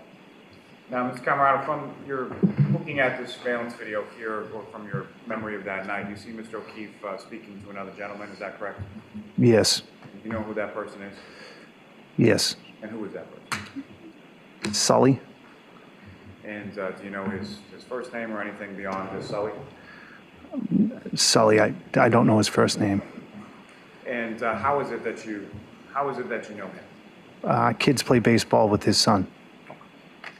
So in addition to your son playing baseball with Mr. O'Keefe's nephew, Mr. Roberts, does he have a son that's around the same age? Correct. And this individual, Sully, he has a child that plays baseball with the 3 of your kids? Correct. Is that someone that you had contacted to meet there, or he just happened to be there? He just happened to be there. Ms. Gilman, if you could just hit play again and just run to about the 20-minute mark or so. Now, Ms. Gilman, if you could move that forward again to 24 minutes and 10 seconds.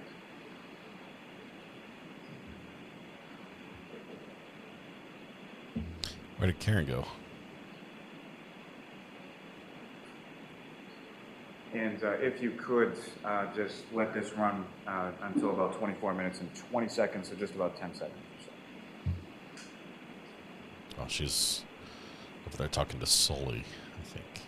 No. Who's she yelling at? Was she yelling at somebody? And so, Mr. Camerano, did you see yourself in that portion of the video? Yes. And do you know what you were doing at that time? Leaving. And so prior to leaving, had you sort of settled up a tab or something? Yes, I picked up the tab. And then you left and went to get your son, correct? Correct. Ms. Gilman, you can take that down, please. I would have expected something more substantial to have happened, to have watched all the Now, video Mr. of them out at the bar. Camerano, you left there and went to pick up your son, is that correct? Yes. And following picking up your son, where did you go from there? Back to John's house. And why did you go back to John's house at that time? My daughter was there picking her up. You went to pick up your daughter? Correct. And you recall approximately what time that was? 11. And when you came back to the residence at One Meadows, did you park in the driveway again? Correct. And did you physically sort of go in the house to pick up your No, I did. No, I did not. Now, as far as from the time that from the time that you left with Mr. O'Keefe to go to see at McCarthy's versus the time that you came back, anything changed as far as position of Mr. O'Keefe's car? No. What, if anything, did you know? Thank you, as far Luna. as, Thanks for the 14 months. Doors were concerned, or Kind any words. damage, or anything like that? Everything looked normal. And, Your Honor, with the court's permission, I would seek to just publish another video or two from Exhibit 6. Okay. Bless you.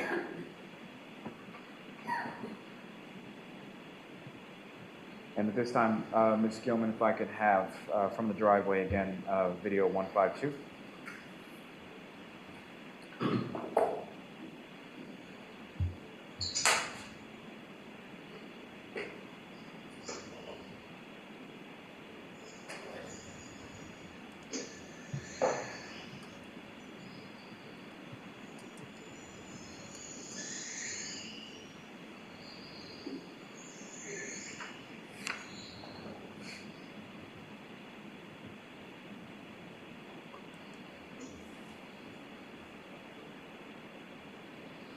It's him picking up his daughter, I assume.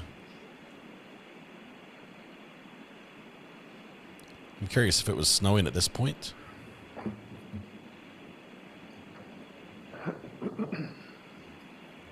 Ms. Gilman, you can stop still.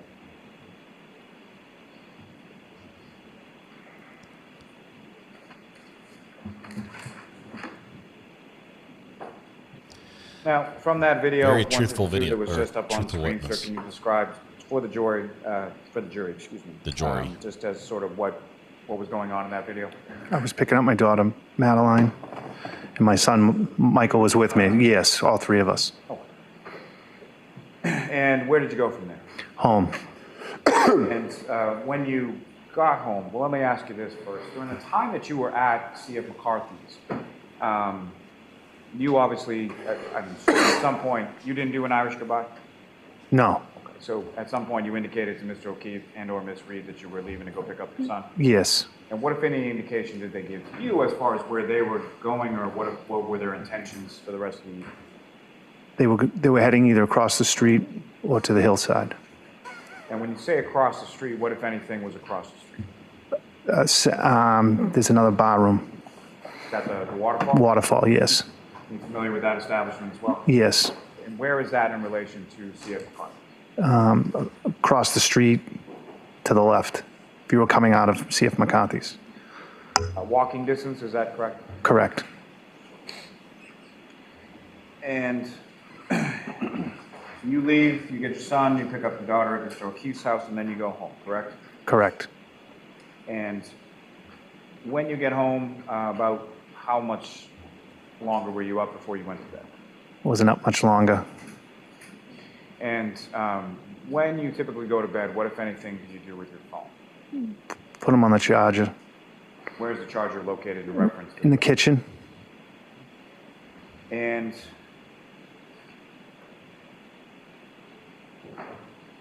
when, following to the next day, about what time is it that you wake up on the 29th? 5:36 a.m. And what was it that woke you up, if you know? Phones ringing. And how many phones do you have? 2. And essentially one personal, one work, is that correct? Correct. Were both phones ringing or one of the other? One phone at that time. Was that your work or your personal? My personal phone. And get up, you hear that, you look at your phone, what, if anything, do you see on the screen? I see a lot of missed calls, a bunch of missed calls from Karen, and missed calls from my wife's work. And when you say missed calls, are we talking about one call, several calls? Several calls. Any voicemails that you recall associated with those phones? I don't recall. And so based on sort of making that observation of the missed calls, what do you do with that? I pick up the phone and call my wife. And what, if anything, did you learn from your wife at that time? My wife said to me that John... Okay, sustained. That's hearsay. John, may we approach? Okay. I think they're going to try to argue this one and say this might be an excited utterance exception. I think that's one I'd go with. I'm guessing this is coming in. This is a moment where shocking news is being delivered. Initial contacts. I think this is coming in.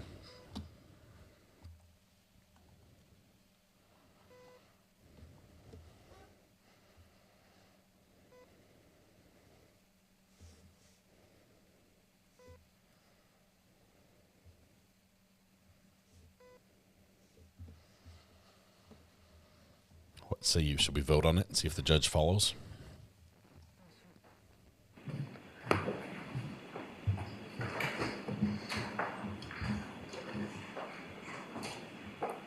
So, Mr. Camerano, you call your wife, and what, if anything, is it in general that she tells you? No. She tells me that John didn't come home last night. And she's still at work at this point, is that correct? Correct. Did she indicate to you how she came to find that out? She just, she said she's received phone calls from whom? Karen. From Karen. Came in. And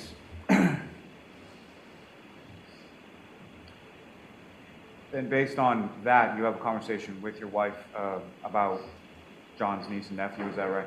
Yes, my wife says to me, go get Kaylee. Kaylee is home. So at that time, your wife tells you that Kaylee is home in Meadows Ave by herself. Yes. And so based on that information, what is it that you do next? I realize that Kaylee's home alone, so I throw some clothes on, go out to the car, clean the car off real quick, and get in the car and go. When you say clean the car off real quick, what, if anything, did you have to clean off? I cleaned the snow off the front windshield. And Just again, the front? you sort of drive over to John's house to get Kaylee? Correct. And when you get there, do you pull in the driveway as well? Yes. And when you get to John's house and you pull in the driveway, what, if anything, did you observe about sort of the condition of the garage doors at that point? When I pulled in, I could tell the garage door was open, left open. Which one? The one to the right or the one? To the one to the right. And do you go inside that door? I do. And what, if anything, did you do once you went inside? Once I went inside, I saw Kaylee. I asked Kaylee get whatever she needed and to come and get in the car. While she was doing that, I started clearing some snow. I thought maybe snow hit the sensors, so that the door couldn't go down. And so you start clearing the snow with a shovel? With the shovel that was in the garage, yes. And after you had cleared some of the snow with the shovel, what did you do with regard to the doors at that point? So I tried to put them down. They wouldn't go down. Then I asked Kaylee, I think, to re-enter the code to see if she could get the doors to go down, but the doors would not go down. The door. And at some point, how did you get the... So there's a red rope. I manually pulled that, shut the door, locked the doors. There's 2 side locks on the garage door, and I went out through the side garage door.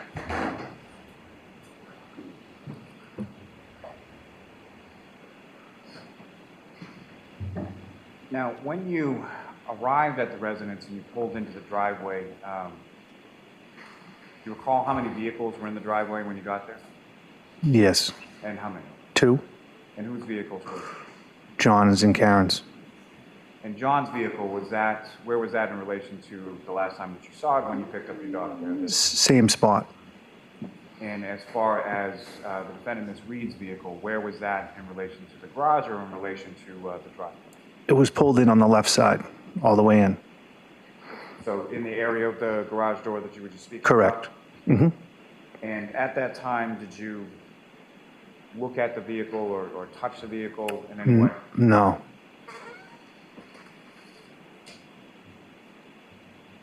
Fair to say that your focus was sort of on the garage door and the fact that it was open, correct?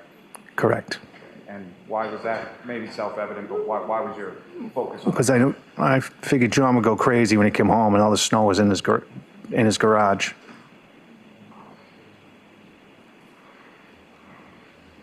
Now, at any point in time when you initially got the call from your wife, did you yourself reach out to John at any point? I did not.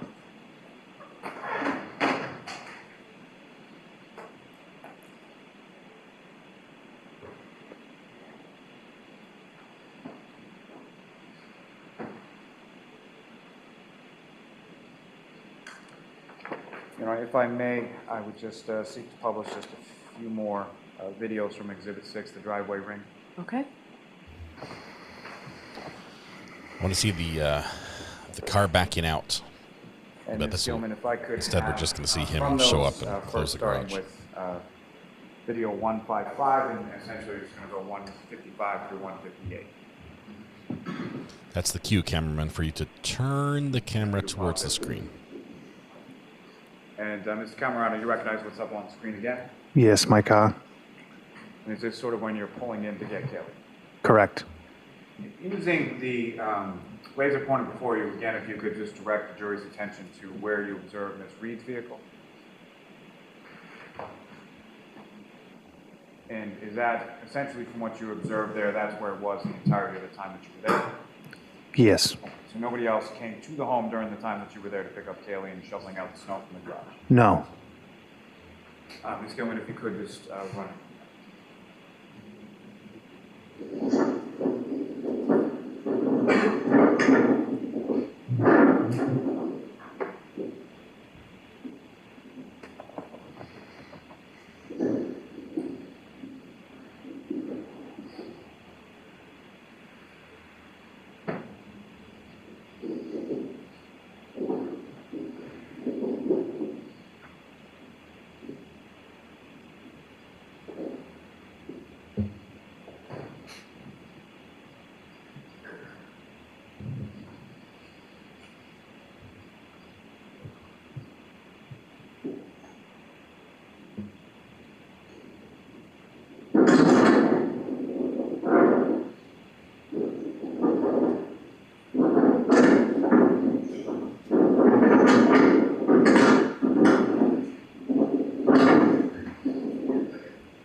If you could play the next video, 156.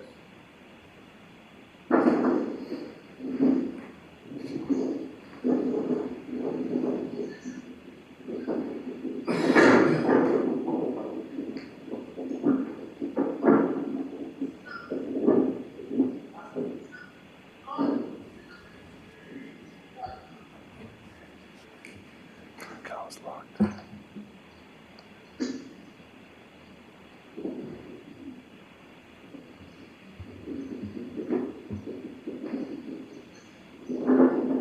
Hey, good morning, cameraman. Thanks for joining us.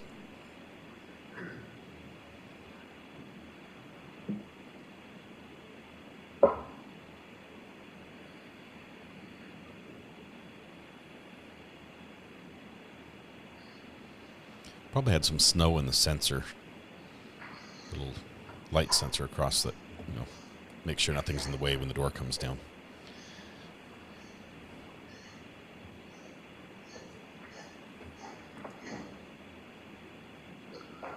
Let's go on the next video, 157.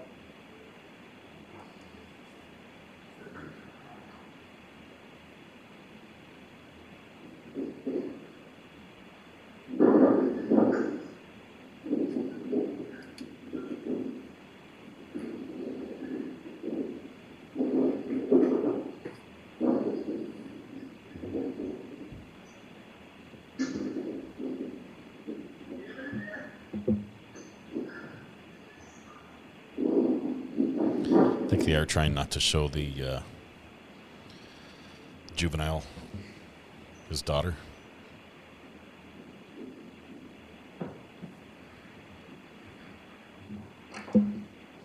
I didn't know it was an Irish goodbye. I just walk away from people all the time. Is that rude?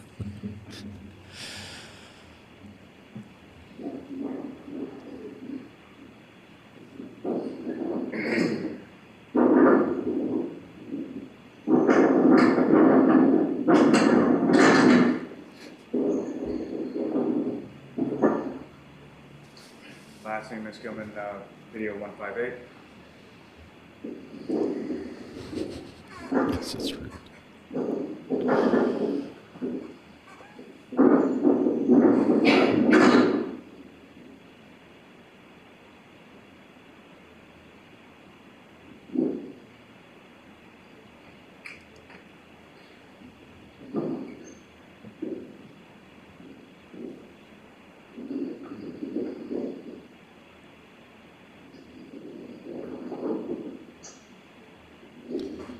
Lights on. I think everyone's in the car now, right?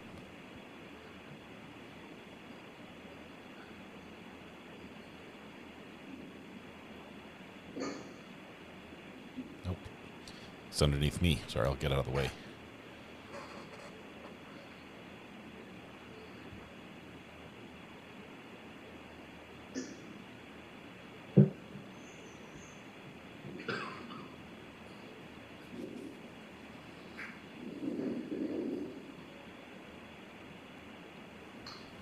Ms. Kim, you need to take that. And so, Mr. Camerano, what was just in those last 4 videos that were played before the jury, is that essentially the process that you were describing as far as yourself and Kaylee trying to get the garage door down? Correct. And so you leave from there and go back to your house, is that correct? Yes. And where does sort of you and Kaylee go once you get inside? We go into the house. We're in the kitchen in my house, and my daughter. We get my daughter up.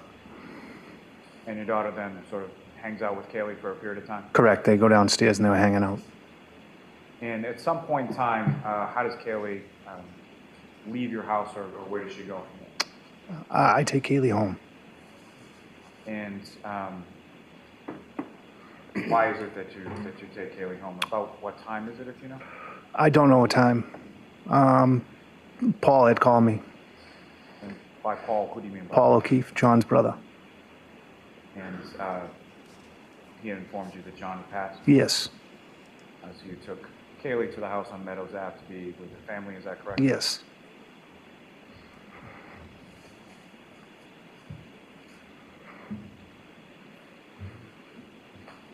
This poor guy.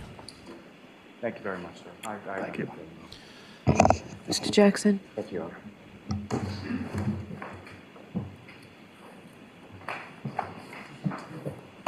Mr. Camerano, just a few questions. You and your wife did spend a lot of time with John O'Keefe and Karen Reed as a couple, correct? Decent amount, yes. Would you have considered John one of your best friends? A good friend. In fact, you were close enough that your children spent a lot of time with John O'Keefe and Karen Reed as a couple and their kids, correct? Correct. In fact, isn't it true that sometimes they would even vacation together with Mr. O'Keefe and Ms. Reed? Correct. There was a trusting relationship that you had with both Mr. O'Keefe and Ms. Reed to put your kids in their care. Correct. You mentioned this wonderful news about your kids, your daughter, getting into this great school. I think it was called Bishop? Bishop Fan, yes. Before the acceptance, there was actually a sort of a process, like an open house, that you needed to take the kids to, correct? Yes. You took your daughter, right? I don't recall. You remember being at an open house and a tour of Bishop with Karen Reed and John O'Keefe and John's niece? I do recall being in an auditorium, I do. Yeah, big auditorium, big tour of the school. Yes. In hopes of all the kids getting in. Yes. Okay. To make sure it's the right fit for the kids. Correct. And Karen was there, sort of as a She was. matriarch for John's niece. Yes. Your daughter spent a lot of time just with Karen, Miss Reed. Correct. Running errands, going to Miss Reed's house, having Miss Reed care for her. Correct. And you had no issues with that? No. Because you liked Karen. You Correct. liked Miss Reed. Correct.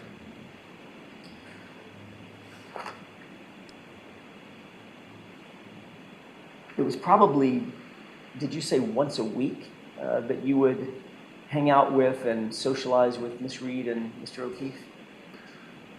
Yes. So you got to know them not just individually, but as a couple together, correct? Yes. You saw them on most Friday nights, right? Correct. You never saw them argue or fight? Argue. Matter of fact, one time you were asked about this in front of a grand jury, and you said, I wouldn't even call it bickering, they would just banter together. I guess so, yes. You never heard Mr. O'Keefe complain about Miss Reed or vice versa? No, I did hear him complain about like when when Karen would buy like very nice things for the kids, like he wouldn't like that, stuff like that, or take the kids to get their nails done or something like that. So maybe spoiling the children. Yes, a little bit. yes. Certainly nothing to suggest that there was any abuse or anything like that. It was just a matter of fact. Correct, correct. Mr. O'Keefe had an idea about how to raise children that was maybe a little bit more modest than Ms. Reed did. Correct. So you described earlier at another hearing, you described a situation in which Ms. Reed got a very expensive sweater for Mr. O'Keefe's niece. Correct. And Mr. O'Keefe's response was, boy, I wish he hadn't done that. That's spoiling that little girl. Yes. All right. You would agree there are worse things in the world than spoiling a child? Correct. Objection. I'll let it stand. You never heard Mr. O'Keefe even hint at the idea of breaking up with Ms. Reed? Not that I can recall.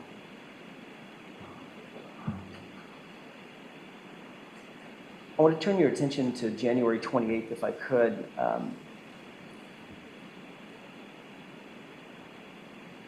We saw a video, and you explained what was happening in the video, where some cars were being jostled around.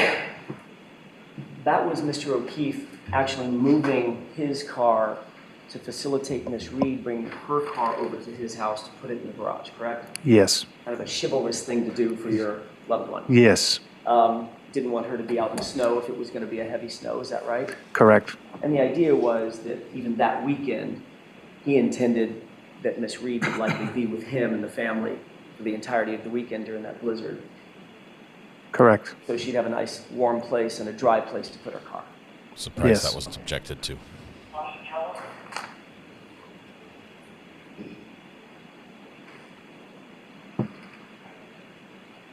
You saw a video that Mr. Lally played for you of the moment. There are several videos, but I want to direct your attention or your memory to the video of when Miss Reed actually made her way into McCarthy's. Yes. You have that scene in your mind? Yes. You saw in the video when Miss Reed actually walked into the location how Miss Reed and Mr. O'Keefe greeted each other. Objection. I'll allow it. Correct? Yes. It appeared that that was quite an affectionate greeting. Would you agree? Objection. Do you agree with that? They kissed. Yeah. Would you consider a kiss affectionate? Yes. They hugged each other, correct?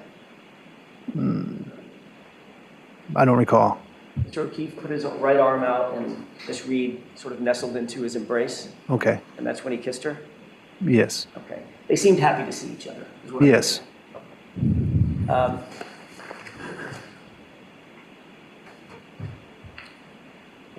didn't observe while you were at CF McCarthy's with them, you didn't observe any arguing or bickering between the two of them? No. As a matter of fact, they were sort of the normal, affectionate, laughing, happy couple that you were used to seeing, correct? Yes. There didn't seem to be any tension between them at CF McCarthy's, is that right? Not that I recall. All right. I want to just ask a couple of more questions. During the span of time that you knew them to be together, would you describe their relationship as being normal and caring? Objection. I'll sustain that. I want to just draw your attention to the month before Mr. O'Keefe's passing. Would you describe their relationship to be normal as far as you knew it to be? Yes. And on the day before Mr. O'Keefe's passing, would you describe their interactions to be normal and caring and affectionate? Yes. That's all I have here. Thank you. Okay. Anything, Mr. Lally? No redirect, John. All right, Mr. Camerano, thank you very much. You're all set, sir.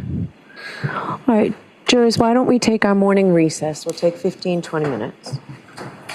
Jurors, if you'd fold and close your notebooks, placing them on your chairs, taking your belongings. All rise, jury out. Jury out. Jury. Go, go, go, go, go. We need a poll after every witness today and tomorrow. Was this witness better for prosecution or defense? Tomorrow is as far as I got with the Ian's recap, so I'm happy to get to see the rest with you. Ian does a great job in the recaps. Love it. Let's see. We have, let's do a quick poll here while the fan is spinning, as the fan turns. I like that idea, Braxton. And this was Michael Camerano.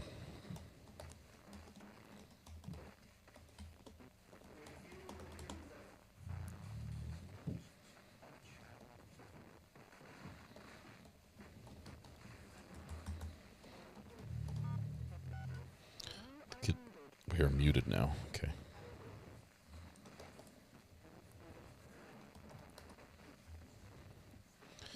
I think I might have spelled his name wrong, but the poll's up. You guys know what I meant. Camerano. No, I think I got it right. That was good. Poll's up. Interesting that the state calls a lot of witnesses. I mean, these are the blades of our lives. I'm going to fast forward through this in a minute while you guys, while we let the poll play for just a minute. Because she says 15, 20 minutes, but if it becomes 45, I don't want to watch the fan spin for that long. Does seem like it's going to be a short day today. We're already about a third of the way through the footage we have from court for day 7. But my goodness, the text message that he sent to his friend about coming down to the bar. About that, there's clearly, we're going to hear from that friend, right? We're going to hear the other side. It's like, yeah, I got a text message saying, hey, we're headed down to McCarthy's. You coming down? He's like, no, I got something to do. And then, what did he text you back in response? we're gonna hear the other side. So I can't wait to hear what the friends thought about receiving that text. And clearly he showed up afterwards. We saw him on the video. The B button has been banned. Did I get it wrong in the... Let's see. Yes, my B button works some days and not others. All right. Well, we have that in order. So let's go here. Let's start the video with where we left off. Fan is spinning. Okay. It's almost the end of the fan spinning break. So there we go. We're going to end the poll as we start our next witness. Back in session, you may be seated. Bug Dugger, congratulations on a whole year. Your next witness, please, Thank Mr. you. Lally. Congratulations. Your Honor, the Commonwealth call Miss Katherine Camerano. Catherine, wife of Michael, I believe.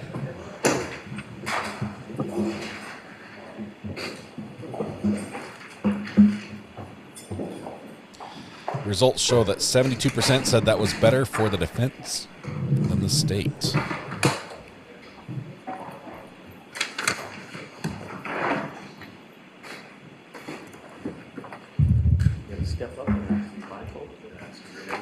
Carolyn, congratulations on 11 months. One more to go for an orange courthouse. The evidence given the court and jury in the case down here and the truth, the whole truth, and nothing but the truth, so help me God. Yes. Thank you. Just slide right up and close to the mic. Nice and close to that microphone and speak nice and loudly. Thank you. Yeah. Okay, whenever you're ready, Mr. Lally. Good morning, ma'am. Good morning. Could you please state your name and spell your last name? Katherine Camerano, Camerano. And where do you live? Canton. And how long have you lived in Canton? Probably about since 2005, maybe 20 years. 2005, I think. And who, if anyone, do you live in Canton with? My husband, Michael, and my 2 children. And how old are your children? Right now, 13 and 16. And starting with the 16-year-old, is that a boy or a girl? Girl. And the 13-year-old, is that a boy or a girl? Boy. And as far as activities are concerned with your kids, do they play sports or do they do other sorts of activities? They play sports, yep. And which sports does your 16-year-old daughter play? Currently, right now, softball. And has she played any other sports in the past? She played soccer. She played hockey for a little bit, but mostly soccer and softball. And your 13-year-old son, what, if any, sports Hockey, does he play? hockey and baseball. Now, do you work, ma'am? I do. And what do you do for work? I'm a nurse. And I put how teeth long back have in you been kids' working? heads. 21 years. And your husband, does he work? He does. And what does he do for work? He's a laborer. And how long has he been doing that? Probably 25, maybe even 30 years, actually. And how long have the two of you been together? Married? Ma'am. 20 years? 20 years, 2004. Now, ma'am, if I could turn your attention to January 28th, 2022 into January 29th, 2022. Do you recall those couple days? Yeah. And do you recall what days of the week they were? It was Friday into Saturday night. And starting with the Friday of the 28th, were you working that day? I was working that night. And sort of typically what kind of shift do you work as I work 7P to 7A, nights, mostly weekends. the weekends would be sort of typically when you'd be at work? Yes. And around this time of January 2022, when you were at work, do you know what sort of your husband and your children would be doing typically on like a Friday night? Friday night, they went to Johnny's house a lot, and the kids hung out, and they all just hung out together on a Friday night. Now, starting with Johnny, who you referred to, you mean John O'Keefe, is that correct? Yes. How is it that you came to know John O'Keefe? My husband got introduced to him, and then the girls started hanging out probably 2018, fourth grade. The boys around the same time when he moved to Meadows, probably around that time. And so Mr. O'Keefe, he had a niece and a nephew of who he was a guardian, is that correct? Correct. Her necklace says MM. And he had a niece named Kaylee and a nephew named Patrick, correct? Correct. Michael's her husband. And they lived with him, is that correct? Correct. Now, with regard to his niece Kaylee and your daughter,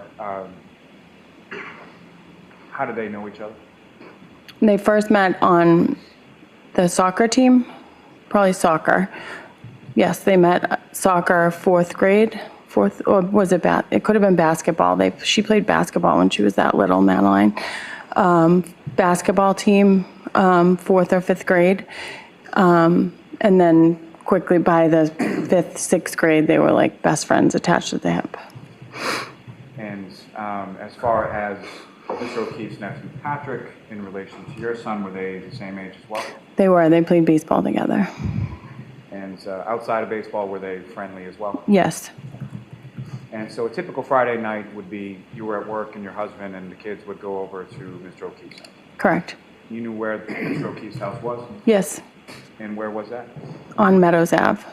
And about how far away from your house was Mr. O'Keefe's house on One Meadows Ave? Maybe 2 miles, maybe? I don't know. So fairly short distance? Yes. Now, with regard to this specific Friday night, January 28th, you were at work and do you know what sort of the plan was with reference to the rest of your family? Michael, my son was going to play with a friend of his, a school play in the town, and Michael was going to Johnny's with Madeline, my daughter, and they were gonna hang out there for the night, and Michael and Johnny were gonna potentially go out. So it's Michael and Madeline? Now, with reference to your daughter and Mr. O'Keefe's niece, Kaylee, what, if anything, around, specifically to that day, what, if anything, was sort of going on with them and their school? They had just got into Bishop Vian High School that day. And at this time in January 2022, what grade were they in again? They were in 8th. They were going into 9th that September. And so they had been accepted to this private school, Bishop Vian, and got their acceptance letters that day? Yep. And what, if any, conversation do you recall having with Mr. O'Keefe in reference to that on that day? They were just really excited about it. Everyone was really excited that they just got in.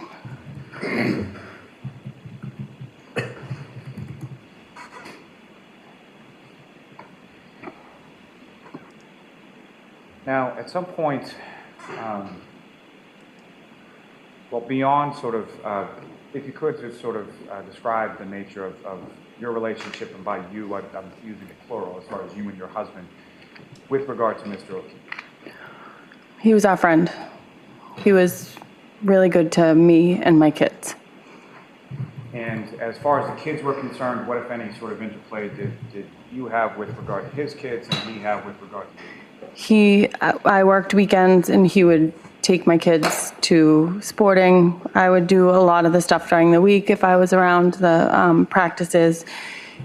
And him and my husband would always do the games. The kids used to call them my two dads. It was like they had a lot of fun together. It was like a well-oiled machine. Now, through your friendship with Mr. O'Keefe, at some point did you come to know someone by the name of Karen Reed? Yes. And who was Karen Reed in relation to Mr. O'Keefe? She was his girlfriend. And just to be clear, when we're talking about Karen Reed, do you see Ms. Reed in the courtroom I today? do. Could you just identify as to where she's seated or an article? Yeah, she's right there. No, just ask the record to reflect identification of the defendant by the witness. Yes. Now, with regard to the defendant, Ms. Reed, This is hard for her. prior to this date of January 28th, 2022, about how long had you known her? Whenever they started dating, probably 2 years. During COVID. When was COVID? Probably 2 years. So Right? sometime during the COVID pandemic, you met her? Yeah, yep. And as far as you were aware, did she live with Mr. O'Keefe and the children, or did she have somewhere else to live? No, she had a house in Mansfield, but she stayed at Meadows a lot.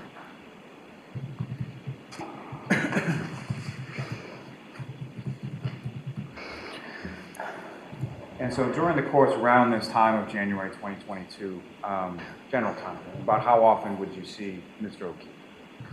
Probably 3 days a week, I would say.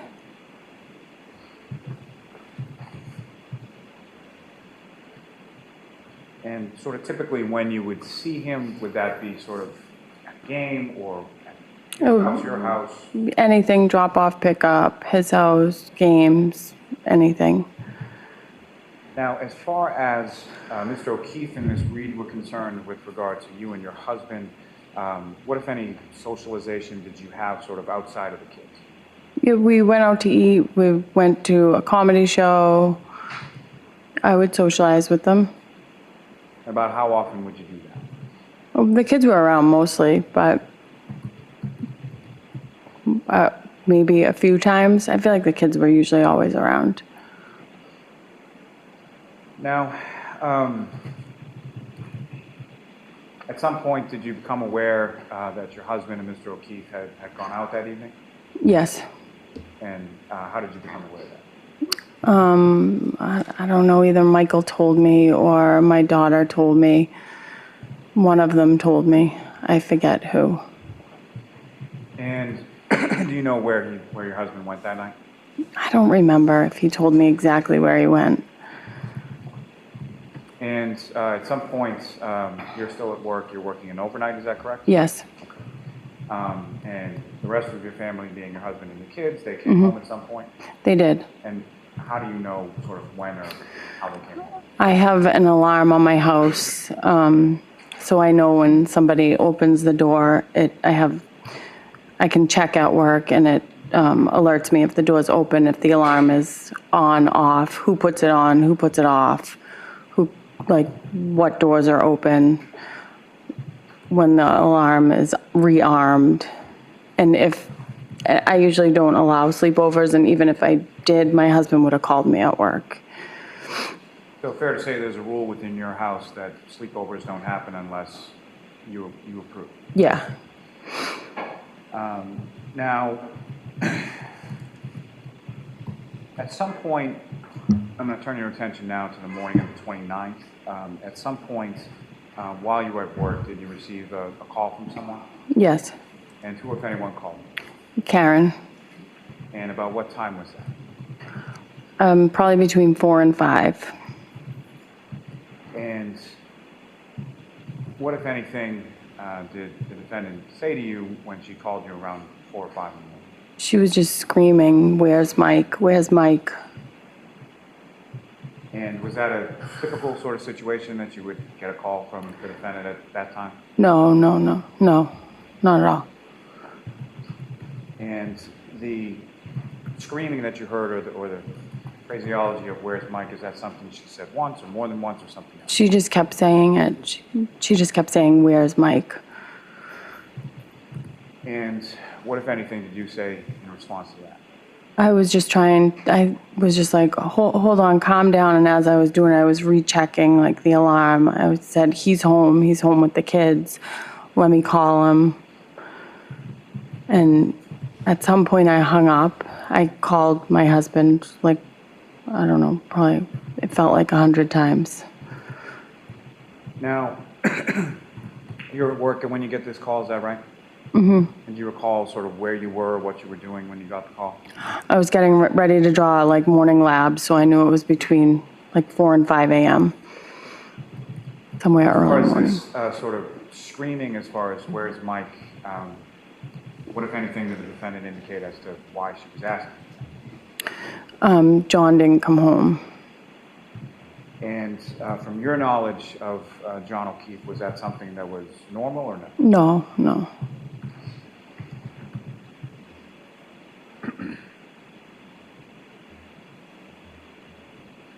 Now, during this sort of initial call with the defendant, what, if anything, did you hear sort of in the background of that call? That first call? Yes. I don't think I heard anything in that. Your memory exhausted as to that? Yeah, I don't remember it. May I approach your witness? Yes.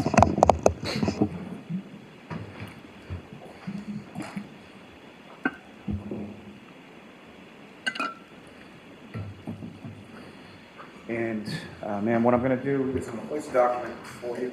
Mm-hmm. I'm going to direct your attention to this second paragraph on the page. If you could just read that to yourself. Okay.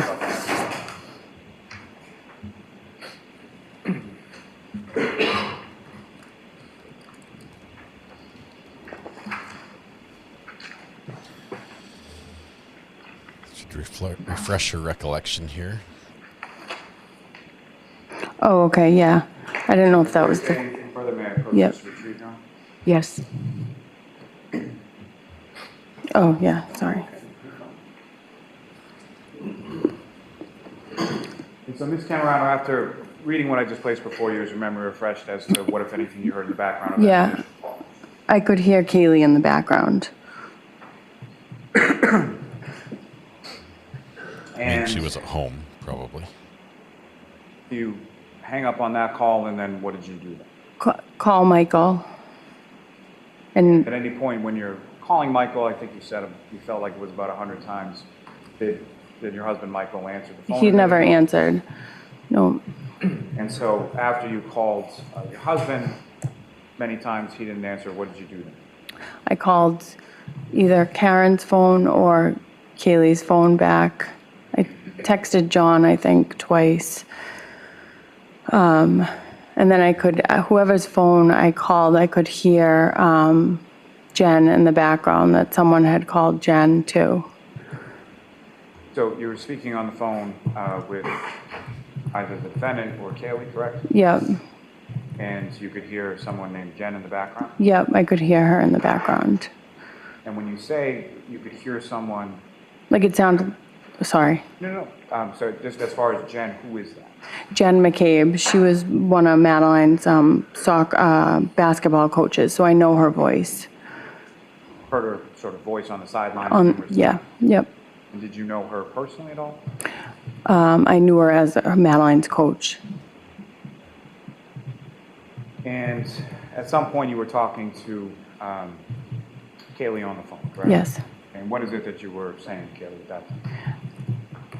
I was just saying to her, is everybody okay? And she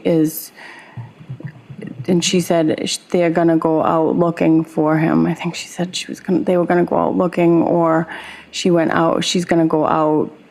No one knows where he is. And then I think I like hung up with her. And then at some point I maybe texted Kaylee or called, and I said, is Karen out alone? And she said, no, she's with Jen and Kerry. So I said, okay, as long as they're not alone. Now, the second phone call, you're talking to Kaylee, and you can hear the defendant talking to Ms. McCabe, is that correct? Yes. And did you hear one side of the conversation or both sides of the conversation? I don't really recall exactly. I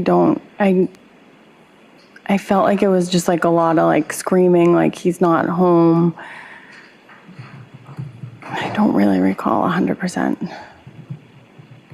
But as far as the screaming that you heard that he's not home, do you recall whose voice that was that you heard saying that?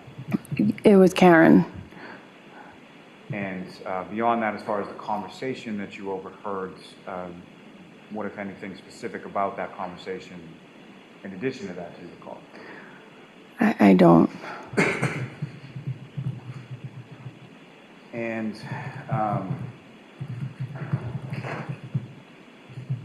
while these phone calls are going on, again, you're at work, correct? Correct. So what is it that you're doing sort of in relation to your job while these phone calls are going back? I'm trying to like, in between, draw labs for my patients, and then I'm like going in the back room, texting or calling, and then I'd go back out to the desk, out to the patients. You mentioned that the defendant was sort of screaming when she was talking to you on the phone, and you heard her in the background when you were talking to Kaylee. Yep. Could you describe sort of, or how would you describe sort of her, and by her I mean the defendant's demeanor while you heard her on the phone? She was just like frantically screaming. Just screaming. Where's Mike? Now, during this time, you're working, you're dealing with patients, and you're going back and forth between patients and the phone. Mm-hmm. And in addition to speaking on the phone with the defendant and then with Kaylee, who, if anyone else, did you reach out to or did you talk to that morning? I talked to Carrie Roberts in the morning at some point. I don't know if I called her or she called me. And she said that I think that he was going to the hospital. And then I called my husband and told him that Kaylee was home alone and that he should go get her because she was at the house alone. Is it your understanding that your husband, Michael, then went to Meadows to pick up Kaylee? Mm-hmm. Is that yes, ma'am? Yes, sorry.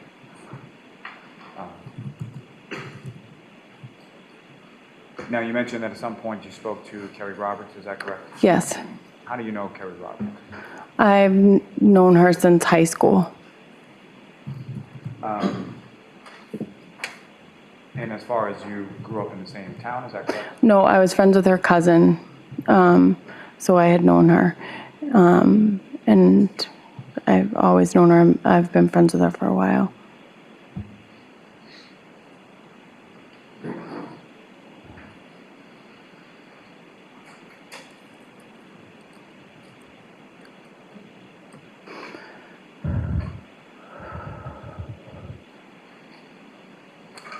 Deep breath.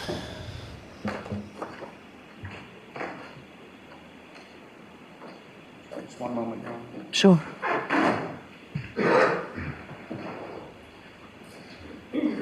May I approach the witness, John? Yes.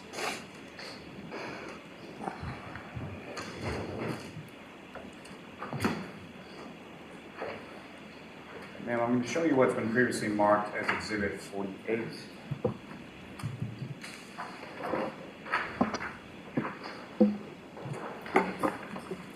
And before I do that, I just need to show counsel what I'm showing you.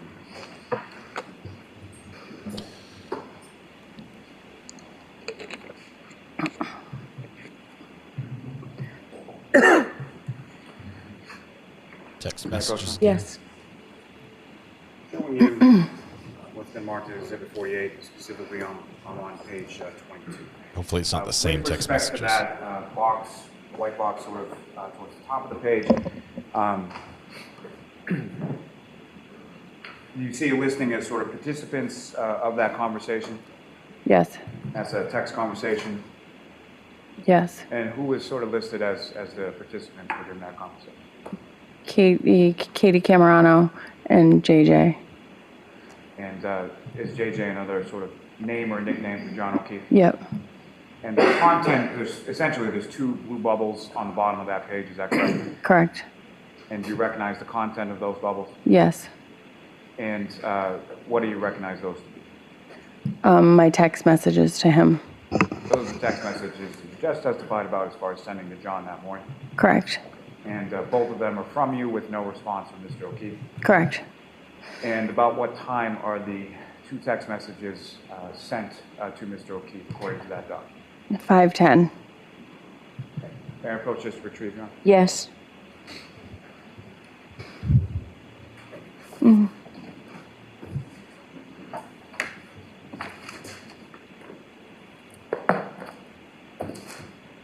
Now, Ms. Camerano, you had mentioned in your testimony that you had some phone calls or conversations with Ms. Reed on the morning of January 29th, correct? Correct. May I approach again, Your Honor? Yes.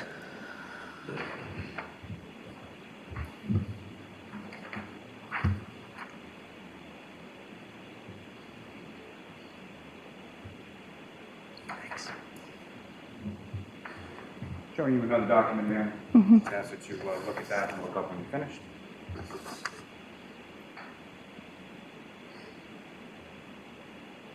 Yeah. And that document, do those seem to reflect the calls that you have between yourself and the defendant, Ms. Reed, on that morning of the 29th? Yeah. Objection, Your Honor. May we approach briefly? Sure. Could I please see that? She's very good about taking the document from the witness when there's an objection, in case the objection involves the witness being able to look at this. There was a small sigh from the judge. I heard that as well. Counting it. I want the judge to say, you can approach the witness only if you can do 3 steps or less, or some funny dance. Simon, what is it? Simon, may I take, or Mother, it's Mother, may I, right? Mother, may I take 3 gigantic steps towards the witness?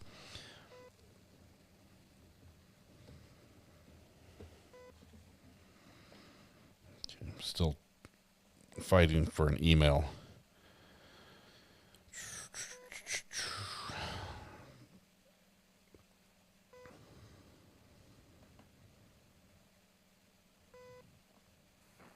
Ms. Camerano. Thank you.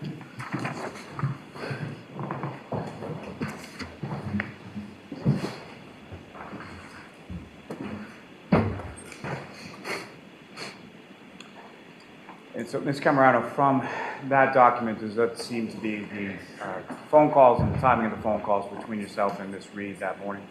Okay. Yes. May I approach again, Your Honor? Yes. I'll want to introduce in a minute the next exhibit. Any objection, Mr. Jackson? Not at this time, Your Honor. All right, thank you.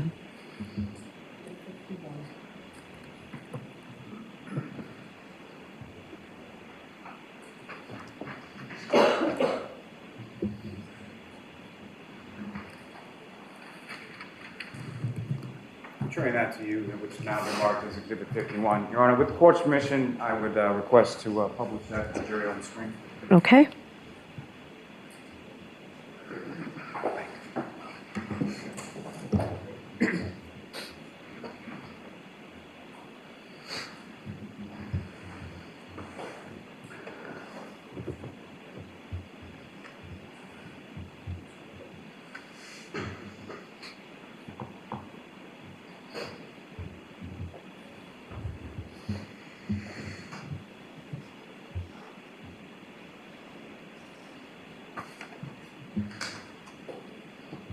Thank you, Ms. Camerano. Thank you, Madam Court Reporter. And I'm sorry, Ms. Gilman, if you could please just see if you could enlarge that just a little bit. Mr. Lally, keep your voice up and step aside so all jurors could see this, please. Yes. Just before we get to what's up on the screen, is that what you have before you as Exhibit 51? Yes. You know, Ms. Camerano, starting from sort of as far as the order of these, do you see sort of to and from and sort of date times on there? Yes. The judge wanted the document. And does it appear as if the earlier times are sorted towards the bottom, and then it goes on in time and chronology towards the top. Yes. Ms. Gilman, if you could scroll to sort of the bottom of the box. Now, with reference to essentially there are 6 boxes, am I correct in that? Correct. And with regard to box 6, if you could just tell the jury sort of. It says 1/29/2022, 4:49 a.m. to Katie Camerano, answered 2 minutes and 51 seconds. And the box above that, number 5. It looks like I called her at 4:56 on 1/29 for 2 minutes and 57 seconds, answered. And the box above that, number 4, please. I called her 5 a.m., 2 minutes and 4 seconds, answered. And then I called her again at 5:32 for 8 seconds. That was answered. And then I called her again at 5:34, was missed. At 5:34 was missed. And then I called her again at 6:44 and 49 seconds, and that was not answered. Thank you. And approach just to retrieve, Your Honor. Yes. You can take that down. Thank you.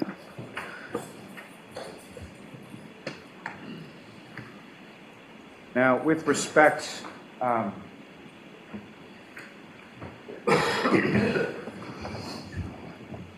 Camerano, is your testimony that in addition to the phone calls that you had with the defendant, you also had some texts back and forth that morning as well? Correct. And Your Honor, may I approach? Yes.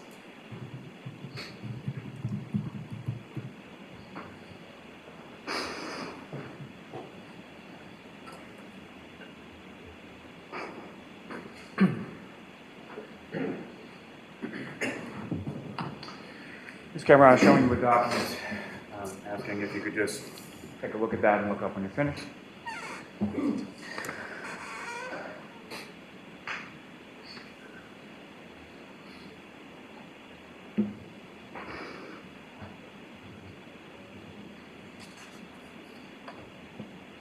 Yep. And do you recognize what that what's in that document? Yes. What do you recognize it to be? It's my text to Karen. And with respect to the sort of first page of that, is there also, similar to the ones I showed you with regard to Mr. O'Keefe, is there a listing as far as the participants in that conversation? Yes. And who does it state? It's Karen Reed and Katie Camerano. May I approach again? Yes. I'll multi-seek to introduce in a minute the next exhibit. No objection, Mr. Jackson? No objection, Your Honor. All right. There's a lot of approaching in this case. Usually when there's a ton of it, the judge will say, look, you guys can just approach. Okay? There's not like we have a witness that we need to protect from being too close to the prosecution and Cameron, I'm defense. returning what's now been marked as Exhibit 52 to you. And Your Honor, with the court's permission, I would seek to publish this on the screen for the jury as well. Okay. The way this court is a lot more traditional in some aspects. Like the hear ye part.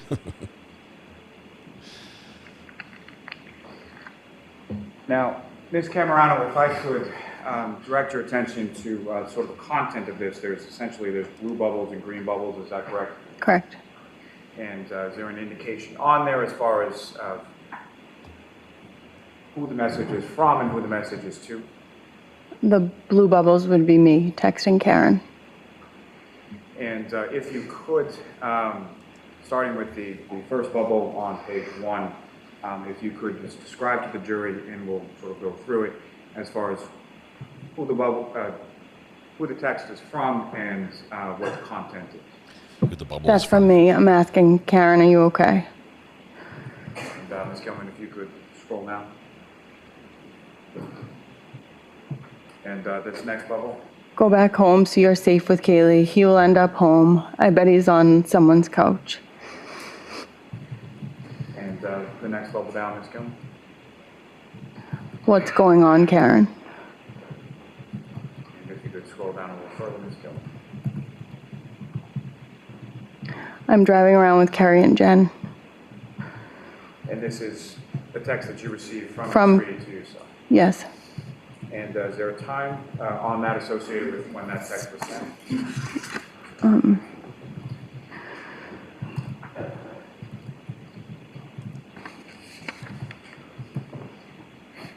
I can't read that from there. 5:53, does it say? 5:53 a.m., is that correct?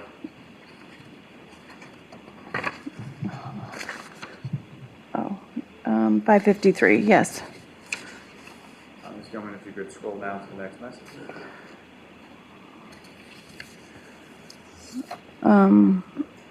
Okay, is one of them driving? And just to be clear, this is you texting Ms. I'm Reed. texting Karen, yes. Is one of them driving? And then, And why were you texting that, or why were you concerned about that? because she was so hysterical, I didn't want her driving. And Ms. Gilman, if you could scroll down to the next message. And what, if any, response did you receive from Ms. Reed? Yes. Witness is doing a good job. And if you could, scroll down to the next. Very nervous, but doing a great job. And I said, okay, keep me posted. Gilman, if you could, scroll down. At his brother's or mom's, ? Or the station he works at. Both of those messages, about what time were those?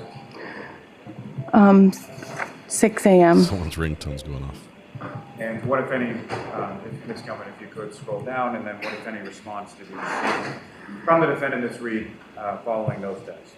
I don't think so. His bro is in West Bridgewater, W. Bridgewater. Ms. Gilman, if you could scroll down again. The next message, ma'am. Right, I'm sorry, I'm just brainstorming. The next green bubble, ma'am. It's okay. And the blue bubble below that. Any luck? And that was a text you sent at approximately what time now? 6:34. And Ms. Gilman, if you could scroll down to the next. And what was Ms. Then- Reed's response? He's dead. And again, at what time did you receive that text message from Ms. 6:34. Ms. Gilman, if you could scroll down again. What, Karen, are you serious? That's a blue bubble, your response to her last statement. Yes. Ms. Gilman, if you could scroll down again. And then Karen, do you have any idea where he is, or did you find him? Lastly, Ms. Gilman, if you could scroll down one more time. He was in the snow. And that last message that you received, what time was that? That was at 6:36. Ms. Gilman, you can take that down. So at 6:36, Karen Reed was saying that he was dead. Thank you.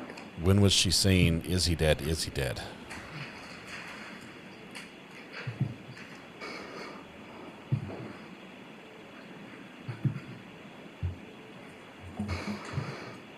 Following that text message, the last one about 6:34 a.m., what, if any, other communication did you have with the defendant that morning?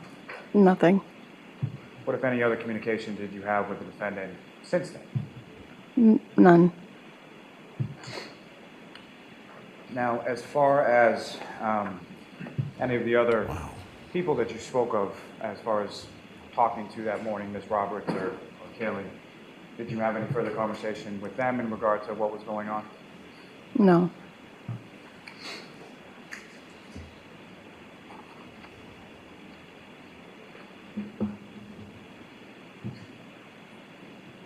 If I may have just one moment, Your Honor. I think they should be done with this witness.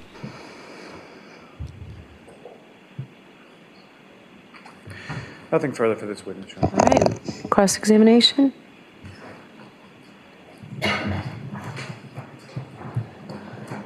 notes. Camerano. Hi, how are you? I'm good. I'm good.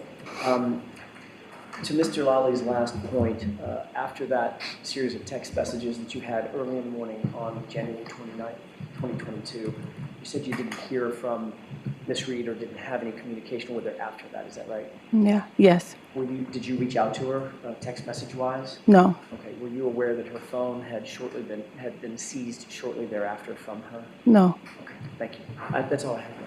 All right, Ms. Camerano. Oh, there's nothing else, Mr. Lally, right? All right, Ms. Camerano, you're all set. Thank you. Okay, thank you.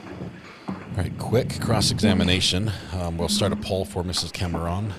Your next witness, Mr. Lally? Yes, Your Honor. The Commonwealth will call Mr. Kurt Roberts to the stand.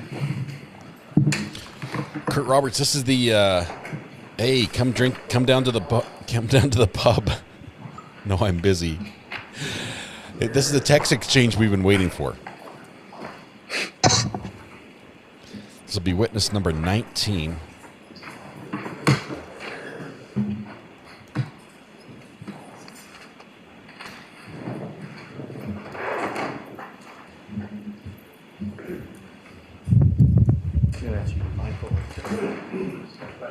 Stay standing, stay still. Do solemnly swear the evidence you give the court and jury in the case now and hearing should be the truth, the whole truth, and nothing but the truth, so help you God. Thank you. I'm going to end the poll here in just a second. It's virtually Just nice identical. and loud into that microphone. Thanks. And it is identical. All right, whenever you're ready, Mr. Lally. Thank you. Good morning, sir. Good morning. Would you please state your name and spell your last name for the Kurt Roberts, Roberts.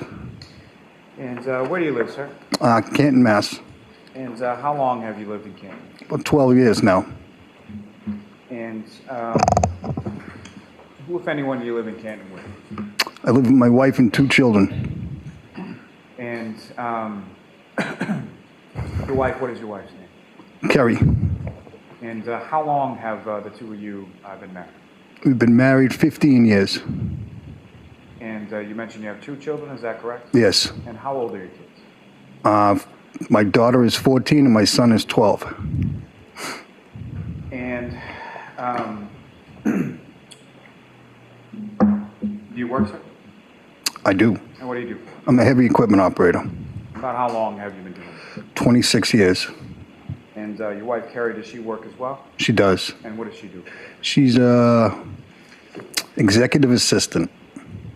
And do you know about how long she's been doing I think about 18 years. And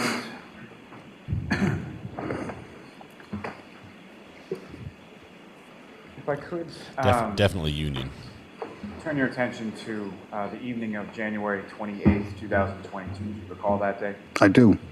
And do you recall anything about what you were doing? Do you recall what day of the week it was? I know it was a Friday night.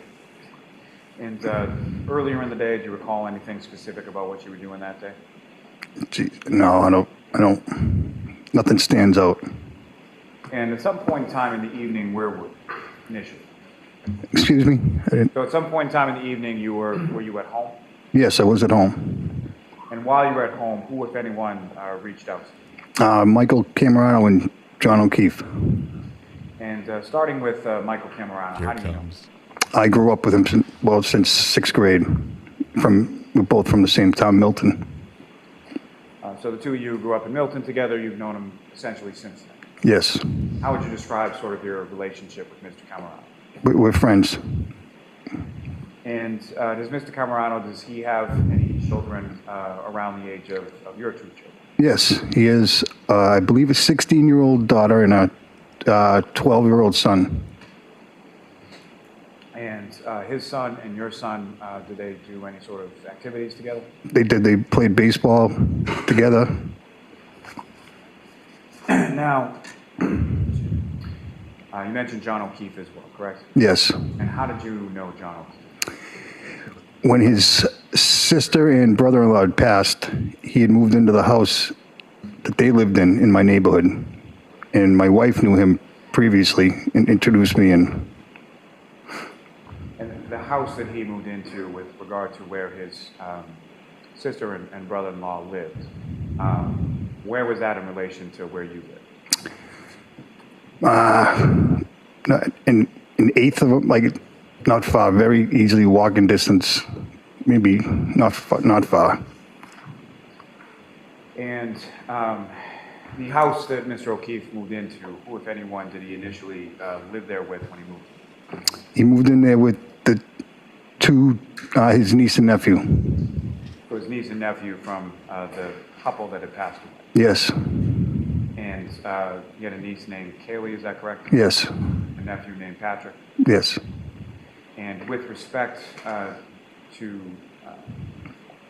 his nephew Patrick, how old was he in relation to your son and Mr. Camerano's? Same age. And as far as the activities, Same, baseball and stuff? same baseball team, yep. So all three of the kids, played baseball together for several years? Yes. Now, at some point, did Mr. O'Keefe move away from that house that was? He did. He did. He moved to One Meadows. And sort of from your house, where was that in relation to your house? Probably 2 or 3 miles. A lot further away. A lot further away, sort of on the Stoughton side of Canton, is that correct? That's correct. And do you recall about what year it was that the kids moved over to Meadows? Oh, maybe 2019, maybe? I'm not sure of that. Now, at some point, over the course or through your knowing Mr. O'Keefe, did you come to know someone by the name of Karen? And when was it in relation to January 28th, 2022? About how long before that was it that you met Karen? Probably maybe a year or two.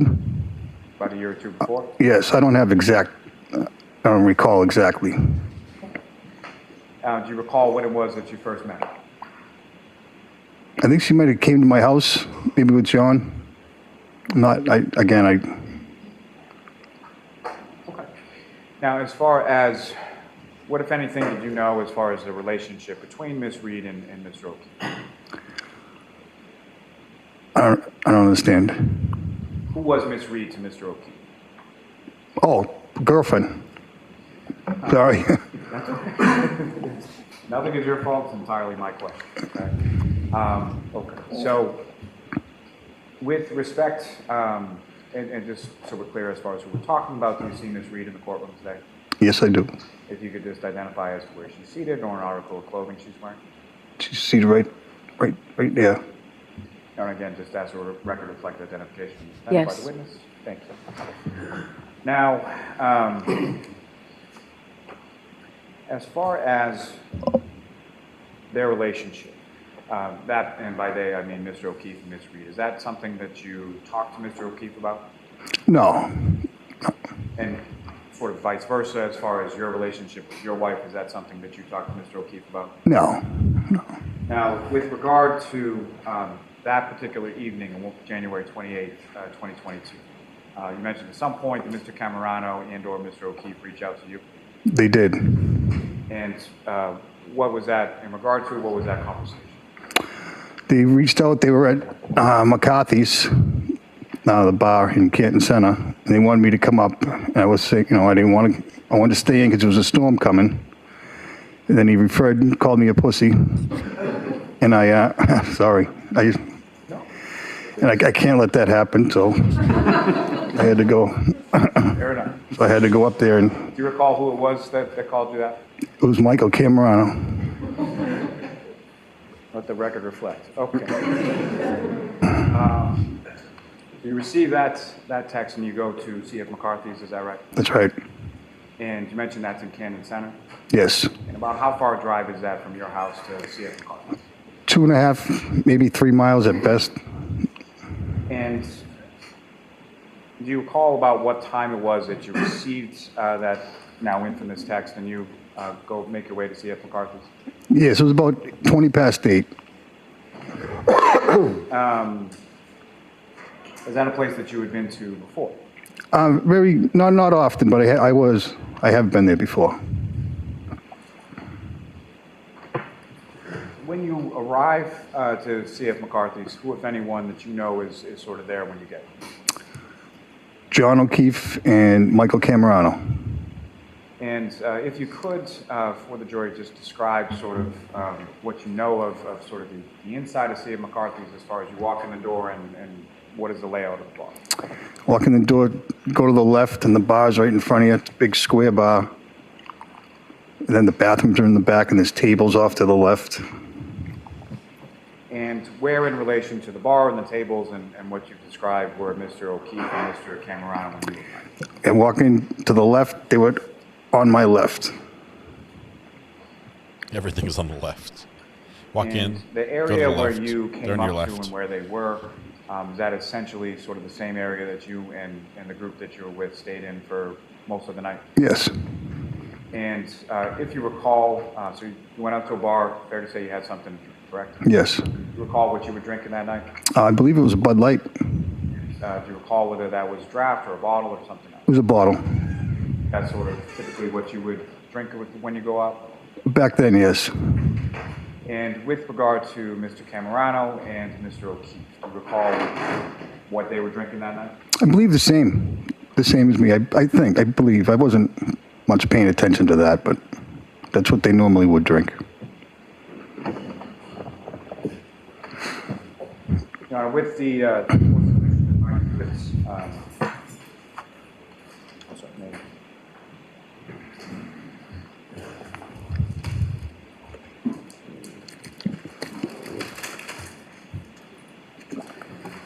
with the court's permission, if I could publish to the jury portions of what's been marked as Exhibit 50 to CF McCarthy's video. Okay. Chris, thank you very much for gifting a membership. Congratulations, court. Welcome to court. Now, Ms. Gilman, if I could ask for the second video. And if I could ask you to push it forward to 34 minutes and 10 seconds.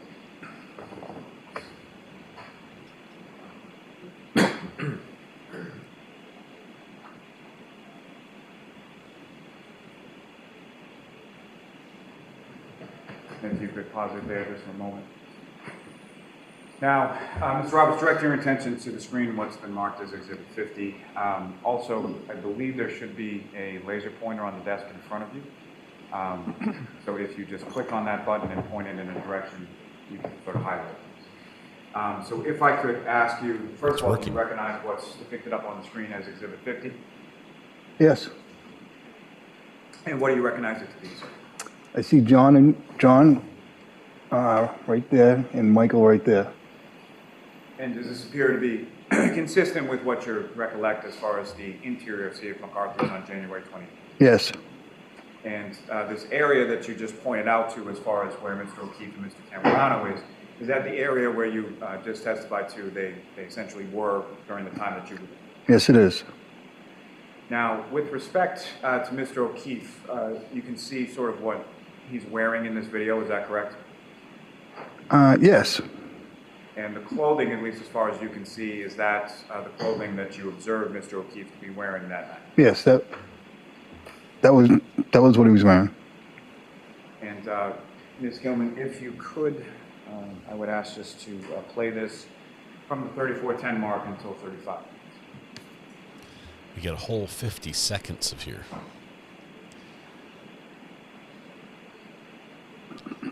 See if Karen Reed shows up during this segment.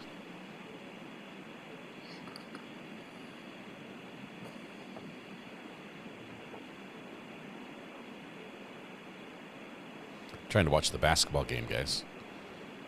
Pause there just a moment. The gentleman that just came in through the door, do you recognize him, sir? Yes, I do. And who do you recognize him? That's me.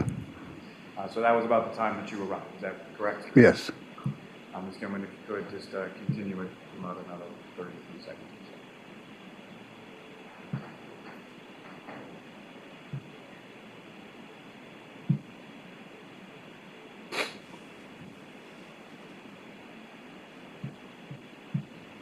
They're laughing about the text.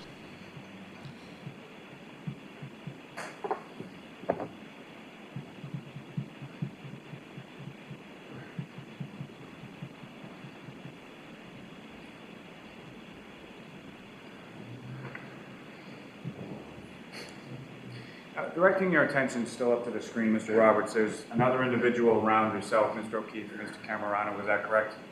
Yes. And do you recognize who that person is? At the time, I didn't know. He doesn't look the same in this picture right now, but I believe it's Sully. And that's someone at this time on January 28th, you didn't know who that was? No, I did not. You now do? I do now, yes. Okay.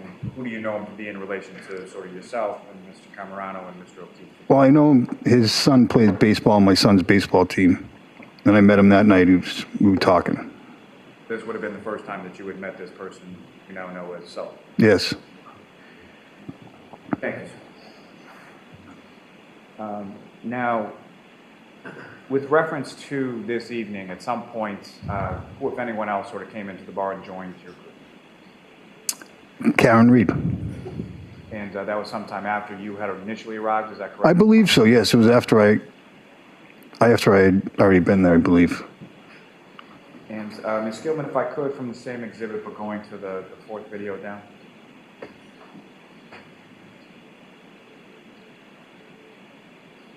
And if I could ask you to bring it up to 22 minutes and 20 seconds.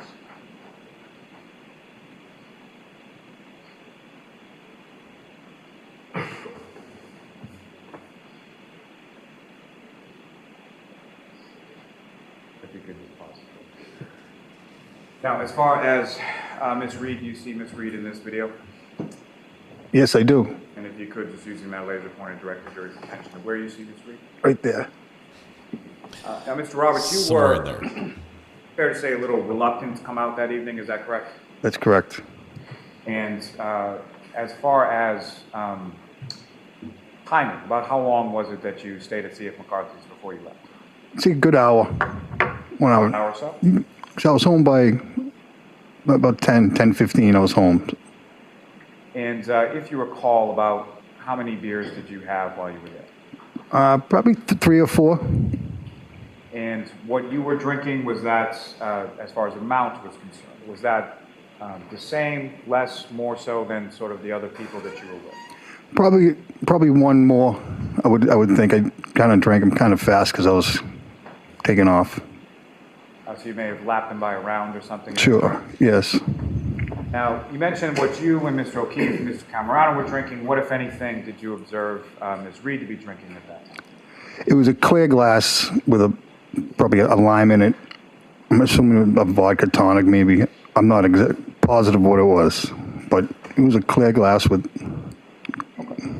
And from your prior sort of interactions or socialization with Ms. Reed, is that something that she would typically drink? Yes, I guess I would say. And about what time was it, again, that you left? I think I left about 10 o'clock. It took me a few minutes to get home, so. And with regard to when you left, did you sort of announce that to anybody, or how did you? I usually don't, because then I'll have to deal with it again, but when we walked out, me and Michael Camerano, I believe, about the same time. I might have been a minute or two before him, that's all. So you sort of exit, and then at some point in time, around the time that you left, Mr. Camerano left as well. That's right. And Ms. Gilman, from what's up here as Exhibit 50, if I could ask you to just play from this point till about 22 minutes and 50 seconds.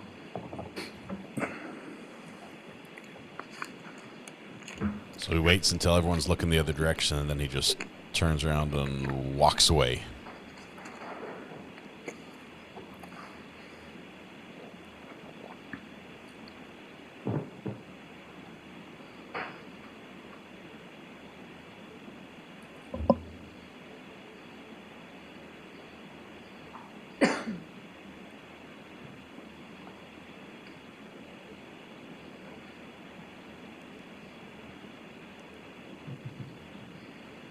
And thank you, Ms. Gilman.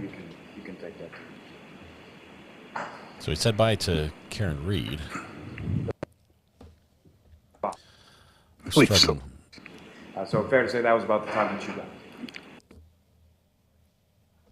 Let me see if we can fix what's happening. to, Is this the solar storm that's causing this?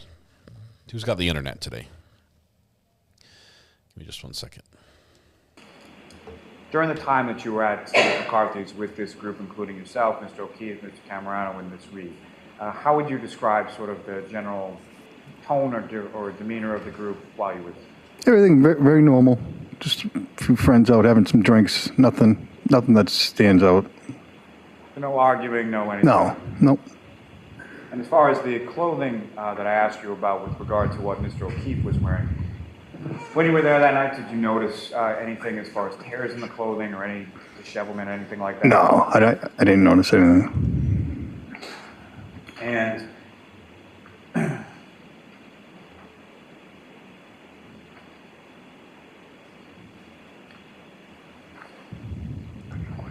when you were there and you were talking to Mr. O'Keefe, what, if any, sort of injuries or anything about him did you note as far as his face or anything else that you could see? Nothing, no. Now, once you left, where did you go? I went home.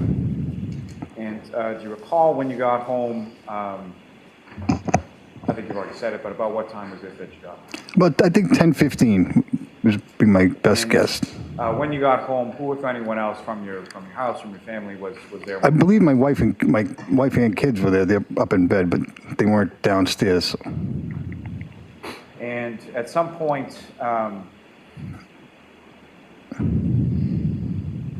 did you go to bed that evening? I did. And about what time was that? Probably when I saw the snow start coming down. Probably 11:30, 12, maybe midnight.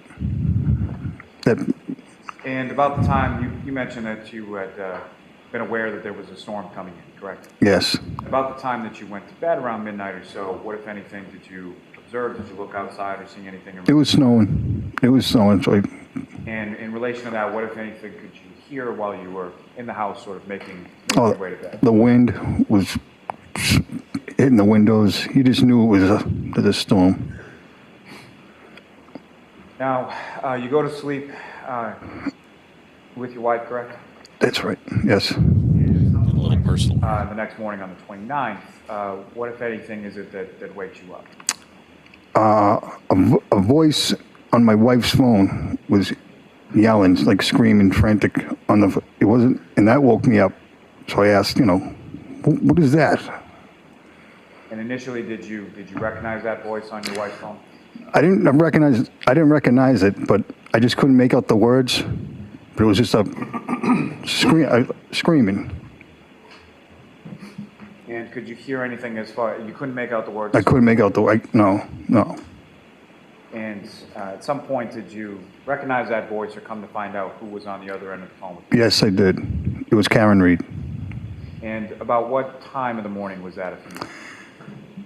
I see 5 o'clock would be a good guess.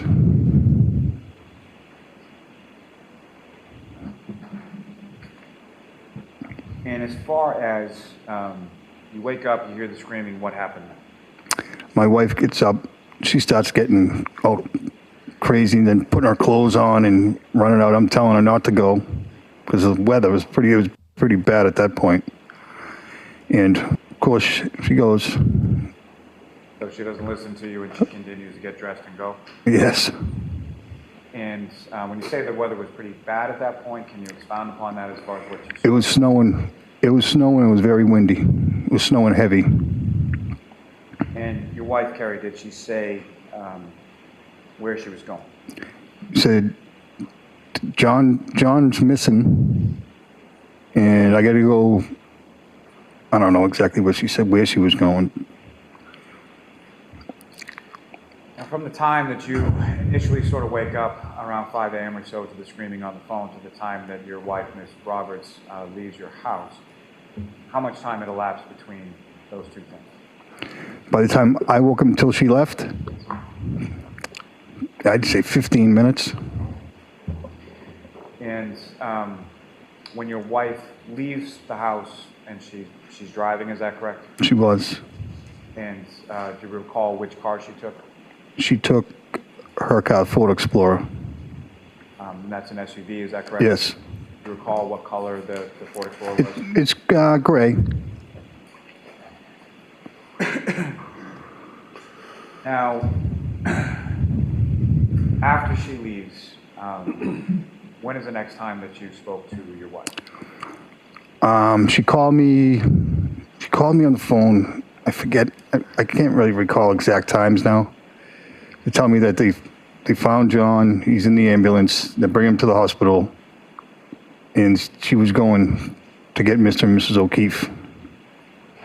And by Mr. and Mrs. O'Keefe, who did you understand that to? John's parents. And did you know John's parents? I did. And did you know where they lived? I did. And where did they live? In Braintree. So your wife calls you, tells you Mr. O'Keefe's in an ambulance and she's going to Braintree to get his parents. That's right. And after you heard that, what is it that you did next? I believe I snowblowed the driveway, got it ready because I knew she was going to come home in a mood. To clear your driveway. So she could, yes, because it was, yes. In a mood? Now, when you go out to clear the driveway at the time that your wife calls you, about how much snow was in the driveway at that point? I'd say there was drifts of at least a foot or so. It was pretty good. It was a lot. Tough to get the car in. And if you know about what time was it that your wife returned home that day?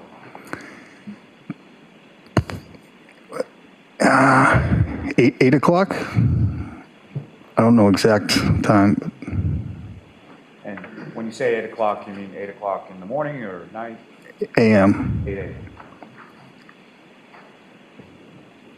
If I may have just one moment, Your Honor. Yes.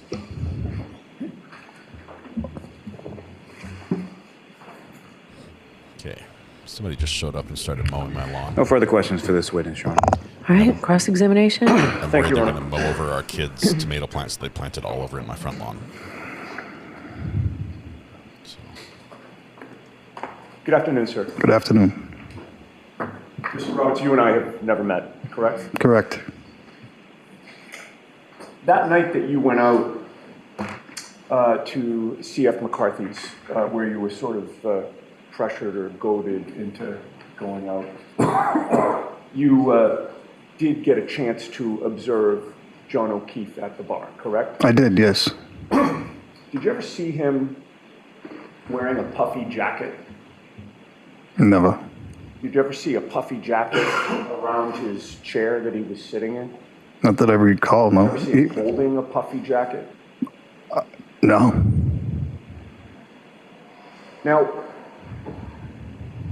you noticed on the video, one of the last videos that Mr. Lally played for you, that prior to your making the Irish exit there, you did have some interaction with Karen Reed, correct? I believe so at the end. You saw that the two of you were at one point face to face? I did for a brief... Yes, it was, maybe 10 or 20 seconds. Okay. Does that sound fair? It does.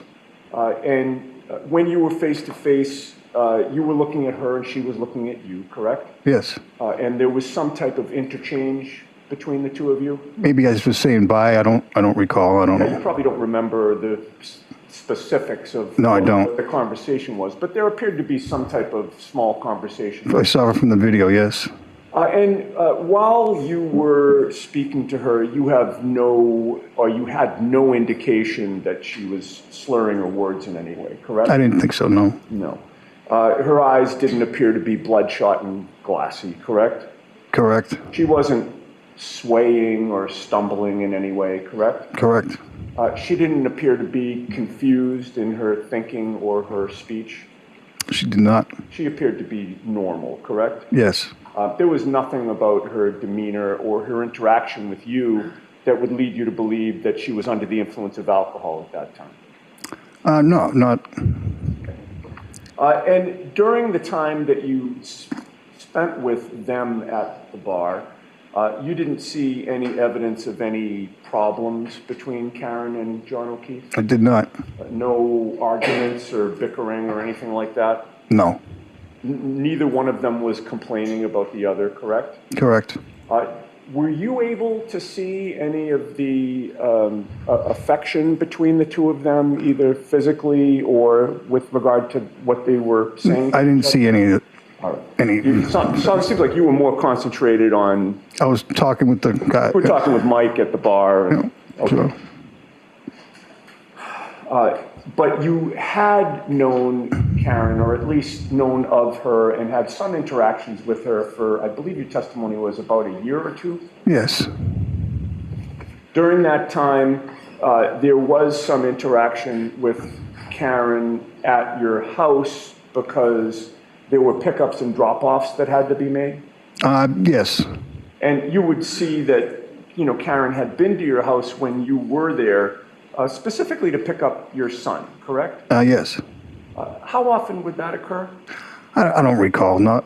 I don't think. Times? Maybe. And she would pick him up to either take him to school or sports or some activity, correct? I believe it was normally like the baseball, maybe. I believe. I don't know. I don't arrange that stuff. My wife takes care of that, so I don't arrange for the pickups, and it's usually my wife does that. So I can't tell you exactly what it was for. No, I understand. Not my job. I'm just getting the fact that you were present when these pickups occurred. Yes. And that would be because Karen was sort of shuttling, either Kaylee or Patrick to events, correct? Correct. And when there was an intersection specifically with regard to Patrick and your son, she would take both of them, correct? Yes.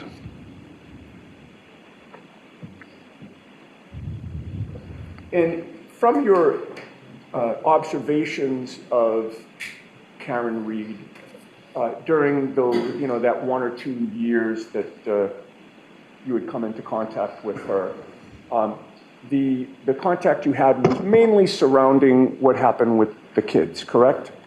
Yeah, I would say mainly. And she appeared to be responsible, correct? Objection, Your Honor. The objection sustained. Ask it differently, Ms. Giannetti. Sure. She appeared to be caring toward the kids, did she not? Objection. Overruled. May we approach? Okay. Jurors, feel free to stand up and stretch. May we approach?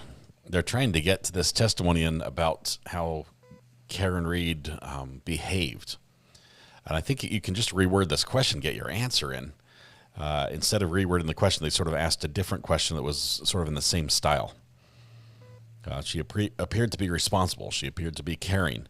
So change it to where this witness says, can respond instead of how she appeared to how he took her behavior. Like, to me, it seemed that she was. Maybe that'll get around the objection. All right. This witness is not helping the state much. I'll put it out there. The poll's ready to go, but he's confirmed that the puffy jacket thing never happened. There's been no testimony that there was any sort of strife or discontent of any serious nature in the relationship between John and Karen. If anything, they're stressing that they trusted her and that she was the one that would, they would trust her with their kids. Just we need his perception. That's it. At some point, you want to hear the "Is that correct?" soundbite? Is that correct? Like that one?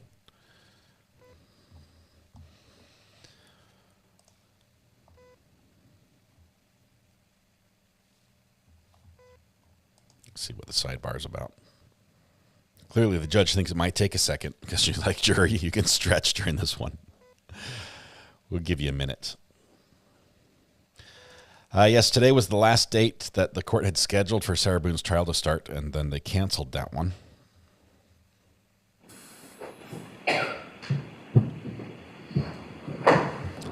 back. Let's see if we get that same question in or if we have to move on.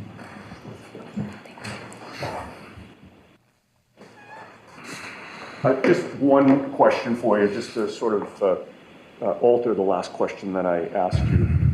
From your read on this, it appeared to you as though Karen was caring for the kids and caring about them, correct? Correct. There you go. Okay, any follow-up, Mr. Lally? Briefly, just one question, sir. As far as your observations of Ms. Reed in regard to Mr. O'Keefe and in regard to the children, that was what you observed, correct? That's right. And so as far as what, if anything, went on behind closed doors or in their relationship, you weren't really privy to that? I was not. Okay. Nothing further. All right, Mr. Roberts, you are all set, sir. Thank you. Thank you. There's our poll. Your next witness, Mr. Lally? Yes, Your Honor. The Commonwealth will call Miss Rebecca Traers to the stand. We might need a break first, Braxton. I think we got a break coming up here soon.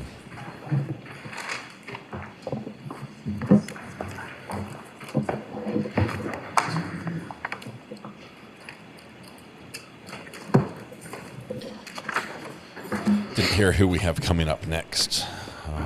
Kurt Roberts is done.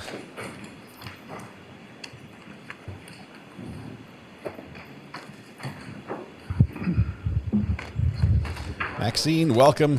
I know you're a lurker, but thanks for poking your head in and saying hi. For the evidence of the court and jury in the case there and here, should the truth, the whole truth, and nothing but the truth, so help you God.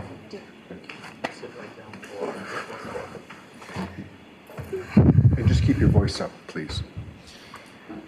All right, whenever you're ready, Mr. Lally. The blonde lock at the front. Is there a name for that hairstyle? Good afternoon.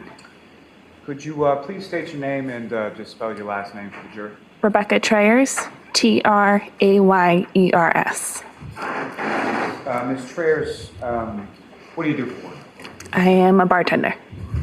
And where is it that you work as bar? Waterfall Bar and Grill And where is that located? in Canton, Massachusetts.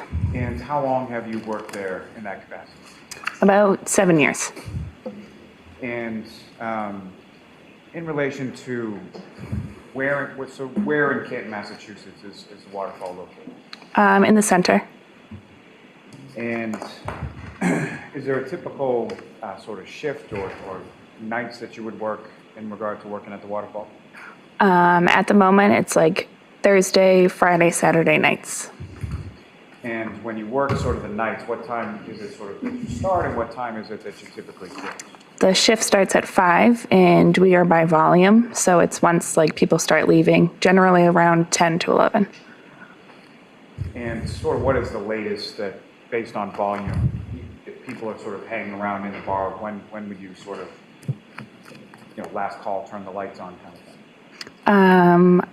12:45 is the latest that we could do last call. Now, during the shifts that you work, about how many people, or like what does sort of the staff look like in regard to sort of your evening shift? For upstairs, there's typically like 2 of us with a couple of food runners. And with regard to entertainment, does the waterfall have certain nights of entertainment, sort of live entertainment within? Fridays and Saturdays. And what kind of entertainment would be there on a Friday or Saturday? Bands. Is that sort of the same bands over and over, or is it sort of different bands as it goes? They rotate throughout months. Now, were you working at the waterfall in that capacity around or on January 28th, 2022? Yes. And let me ask you, stepping back for a second, just more general questions. What time does the waterfall typically open? Open like 11 a.m. So basically 11 a.m. to 11 p.m. or based on volume when you close? Poll is 90-10 now. Yes, ma'am. Now, with 90% respect to favor of the defense for last waterfall, if witness. you could just sort of describe, I know it's located in the Canton Center area, but what kind of building is it? What, if anything else, is sort of around it? It's in a condo unit. So in a condo sort of complex? Yeah.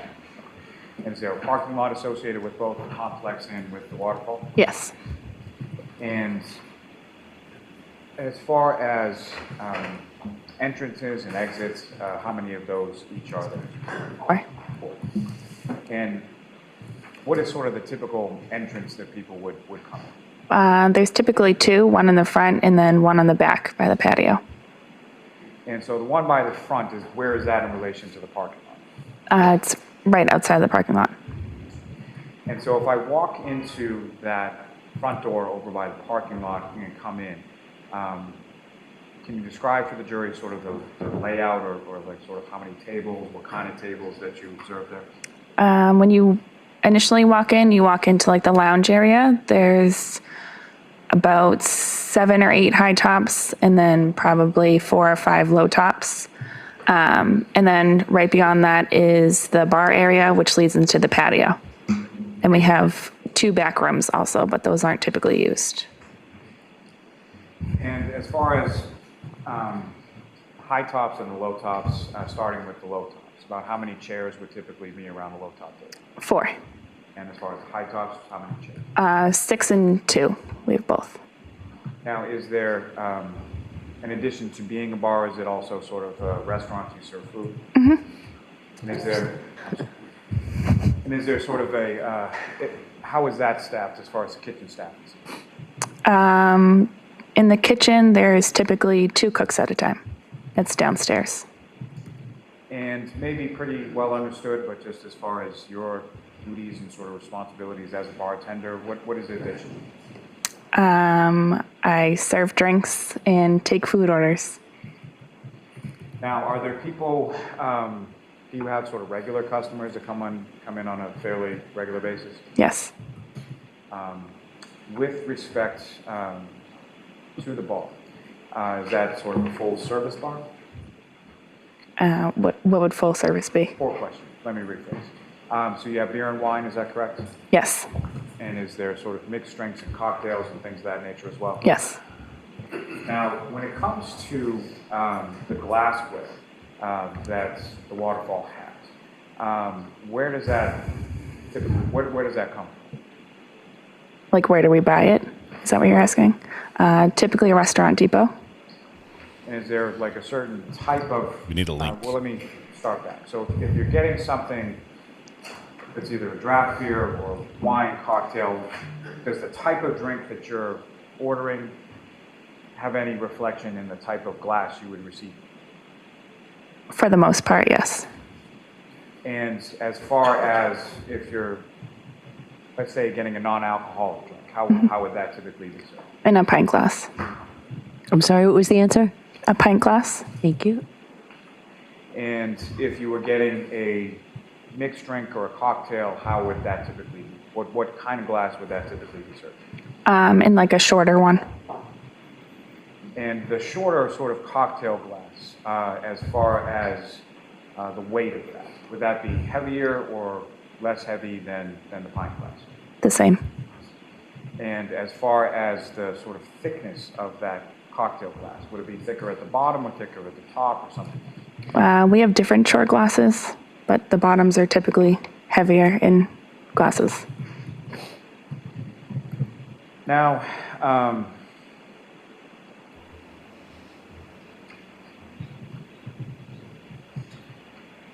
on that particular evening of January 28, 2022, do you recall whether or not there was any sort of musical entertainment in the bar that night?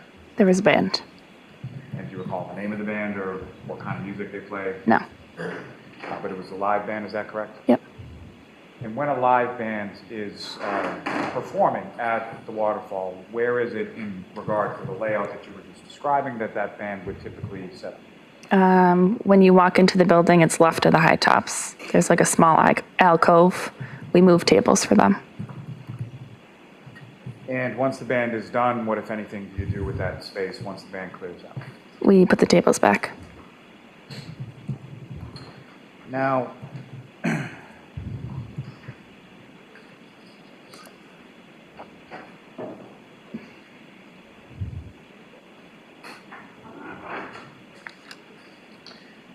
with respect to the waterfall, are you familiar with whether or not there's any sort of security or camera recording in there? There's cameras. And as far as the cameras are concerned, do you know sort of where they're situated in relation to the bar? For the most part, yes. And fair to say there's at least some interior cameras and some exterior, correct? Yes. And with regard to this specific evening of January 28, 2022, have you had occasion to see some of that video from that particular evening? Yes. Permission to May I approach. approach? There we Yes. go. Looks like we're getting some video. So At this restaurant. time, I would seek to introduce and admit as the next exhibit a copy of the surveillance video from the waterfall. Okay, is there any objection? No objection, Your Honor. Okay. Restaurant Depot, you have to be a member to join. You have to apply. It's free membership, but you need they only want restaurants to join. They don't want to sell to somebody else. So I can't even see their catalog. But I wanted to see what sort of cups they sold. Mugs, glasses, all that. Probably a bunch of them. Looks like they sell everything. And they're probably a nationwide chain. With the court's permission, I would ask to publish just certain small portions of that at this time. Okay.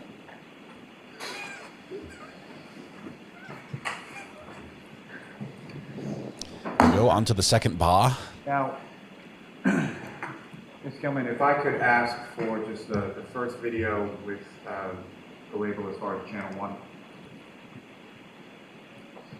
If you could just pause right there. Now, Ms. Traers, what's up on the screen? Do you recognize generally what that is? Yes. And what are we looking at? Waterfall parking lot. And so this is the parking lot that you were referring to as sort of the front door that leads out to the parking lot for both the condo place and for the bar. Yes. And the video, as far as you're aware, is date and time stamped, and those dates and times are accurate, correct? The If date, you know. yeah. Yes. Yes. Okay. She said yes. Ms. Gilman, you can take that down. So they went across the street. They started at the Ms. Gilman, if I could have from channel McCarthy's 3, and then went to the waterfall. first video associated with channel.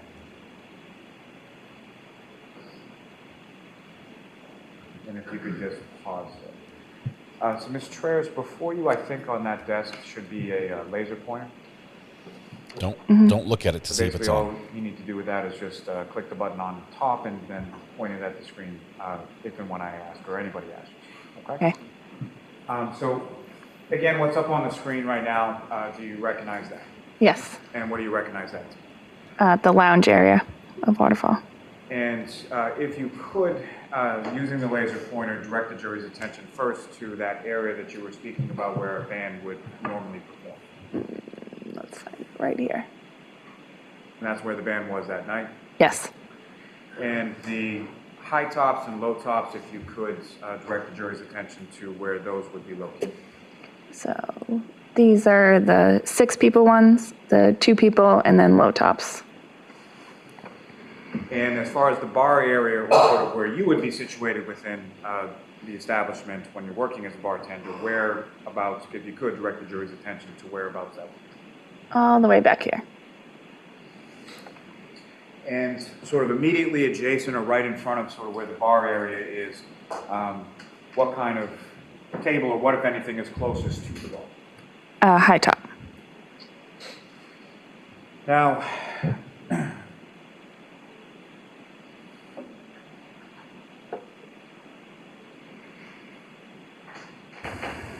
Ms. Gilman, if I could ask you to take that one down. If you could, please go to the 6th video listed down for channel 3.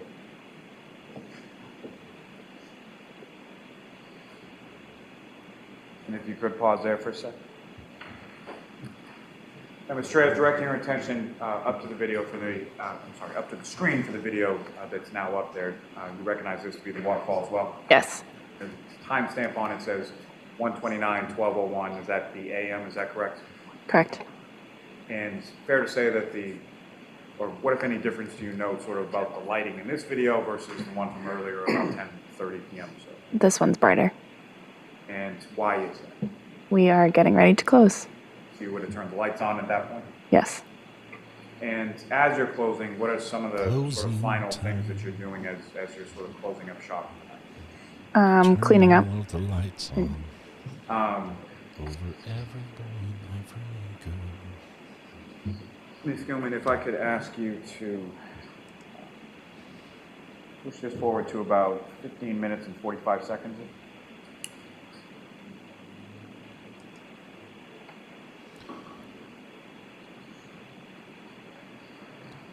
Seriously, everybody is And gone. Ms. Traers, from the date and time stamp up there, about what time is this? Does it say on the screen? 12:16 a.m. And Ms. Gilman, if you could play this from this point till about 16 minutes and 8 seconds.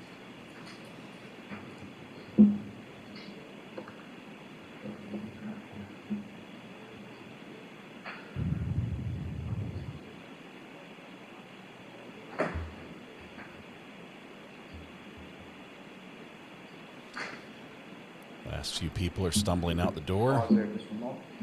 The individual sort of walking from the top of the screen down towards the bottom, towards that front door area. Is that where the front door is? Yes. And if, again, if you could, just for the jury, just using the laser pointer, direct their attention to where that front door is. Right here. And you recognize who that person was? Yep. Okay. Who Yes. was that? That's me. And you were basically taking the trash, correct? Yes. Ms. Gilman, if you could just run it through to that 16 over. That or she had gathered up all her tips for the night.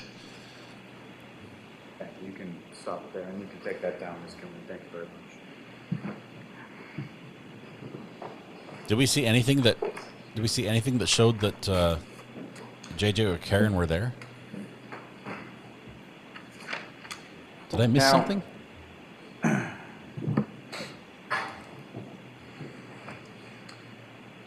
From that evening of January 28th, 2022, I'm going to ask just a couple of people's names and then ask if you know them or recognize them as far as sort of people that you've seen in that establishment before.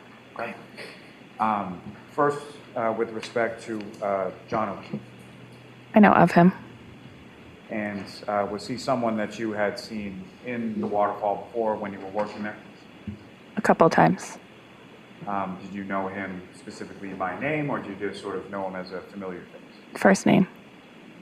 And what is it typically that, as a bartender, what is it typically that he would sort of order or get when he was?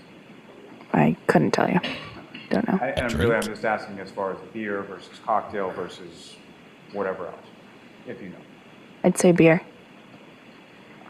And do you recall seeing him in the waterfall on January 28th? Yes. And could you describe what, if any, interaction you had with him or when about that was in the evening? He came up to order a beer. And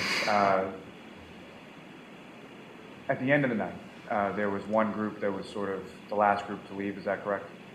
Yes. And where were they sort of situated in the bar? The high top, yeah, in the lounge, closest to the bar. And what, if any, association did you see with Mr. O'Keefe with regard to that group? I believe he was standing with them. Could you keep your voice up, please? Yes. Thank you. And ma'am, if you want to, so that microphone, you can move anywhere you want, so whatever is most comfortable. Thanks. Now, were you familiar with anybody as far as a female party that would accompany Mr. O'Keefe to the waterfall on that or prior occasions? No. And had you seen Mr. O'Keefe in there with or without any sort of female companionship? Previously? Yes. No. Not that I'm aware of. I'm sorry? Not that I'm aware of. Not sure. Mhm. Now, with regard to Christopher Alwood, did you know him? I know of him. And you're familiar with him as far as someone who came into the waterfall on occasion? On occasion, yes. About how often would he be in? Once every few months. And do you recall him on the evening of January 28th? I actually don't remember. And anybody, as far as anybody else from the Albert family, as far as a Brian Albert, were you familiar with him? I know of them. And do you recall him being there on January 28th? Yes. And where was he in relation to the group that was at the high top table closest to the bar? Same area. And who, if anyone else from that group, did you recognize or did you know on that evening? The only people I would have recognized would be Brian Higgins and Brian Albert's wife. And do you even know what Brian Albert's wife's name is? I forget. And Mr. Higgs, is that someone that you had seen in there on prior occasions? On occasion, yes. And as far as Mr. Brian Albert, is that someone that you had seen there on prior occasions as well? Same, on occasion. And had you seen Mr. Higgins and Mr. Brian Albert there together on prior occasions as well? Yes.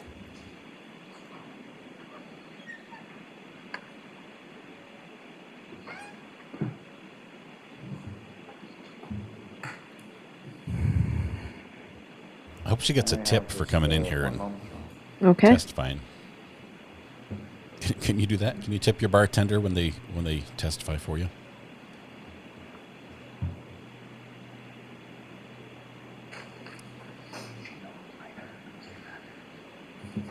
Now, at some point following that evening of January 28th, do you recall troopers from the state police coming to the waterfall, speaking with you and speaking with the owner of the waterfall? I spoke with them, not at Waterfall. And are you at least aware that they received from the establishment not only the video but some receipts from that evening as well? Yes. And have you seen those receipts on some prior date? One. Hey, real evidence, May I guys. approach? We have Yes. evidence coming in. We have receipts. Time-stamped, dated receipts with signatures. Thank you.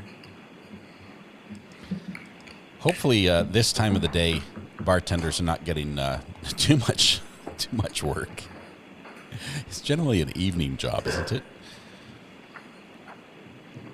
I don't know. Maybe for lunch, head down to the waterfall for lunch. May I approach the witness room? Yes.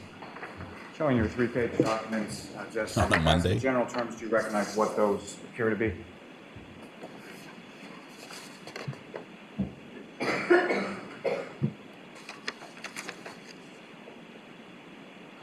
Yes. And obviously you work at the waterfall, you've seen receipts that are generated by the establishment before, correct? Yes. Do those appear to be receipts from the waterfall? Yep. Is there any sort of date? I'm sorry, was there a yes or no answer? Yes. Thank you. And with She said respect to the receipts that I've placed before you, do they have a date on them?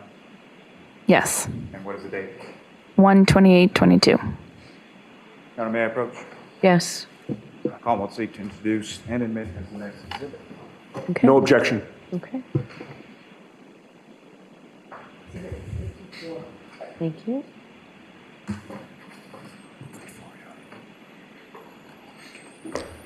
So the I may have one moment, Your Honor. court Yes. recorder calls bingo and does the stickers. It's amazing.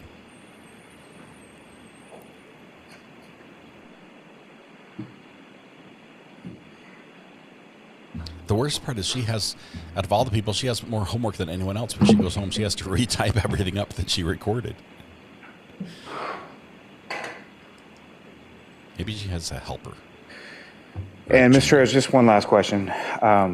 With regard to some of the people that I had asked you about, as far as Mr. O'Keefe, Brian Albert, Brian Higgins, Christopher Albert, any of those parties that you knew them sort of exclusively through your work at the Waterfall, correct? Yes. Okay.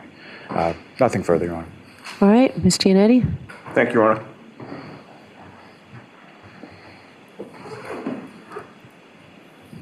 The clerk is on the other end, is the gentleman on Good the end. afternoon. He We've never swears met, people correct? in. No. I've never been to the bar. You had been a bartender at the Waterfall for how many years? About 7. And that was prior to January of 2022? Or you've now been there for 7 years as of today? As of today. As of today. Prior to being a bartender at the Waterfall, did you have another bartending job somewhere else? Yes. Where was that? I've worked at a couple places. In what towns or cities? A couple in Canton. And the couple in Canton, was that immediately prior to moving to the Waterfall? Yes. All right. And we don't have to get into the names of them, but how many years were you a bartender in Canton prior to going to the waterfall? Prior to the waterfall, about 4. Okay. So for about the last 11 years, you've been a bartender at one establishment or another in the town of Canton, correct? Yes.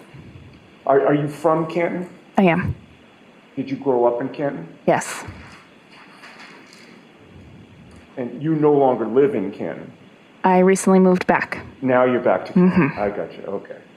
And you had, I believe, testified on direct examination that you either know or know of the Albert family, correct? You would agree with me that they are a well-known family in the town of Canton? Objection. Overruled. Do I answer that?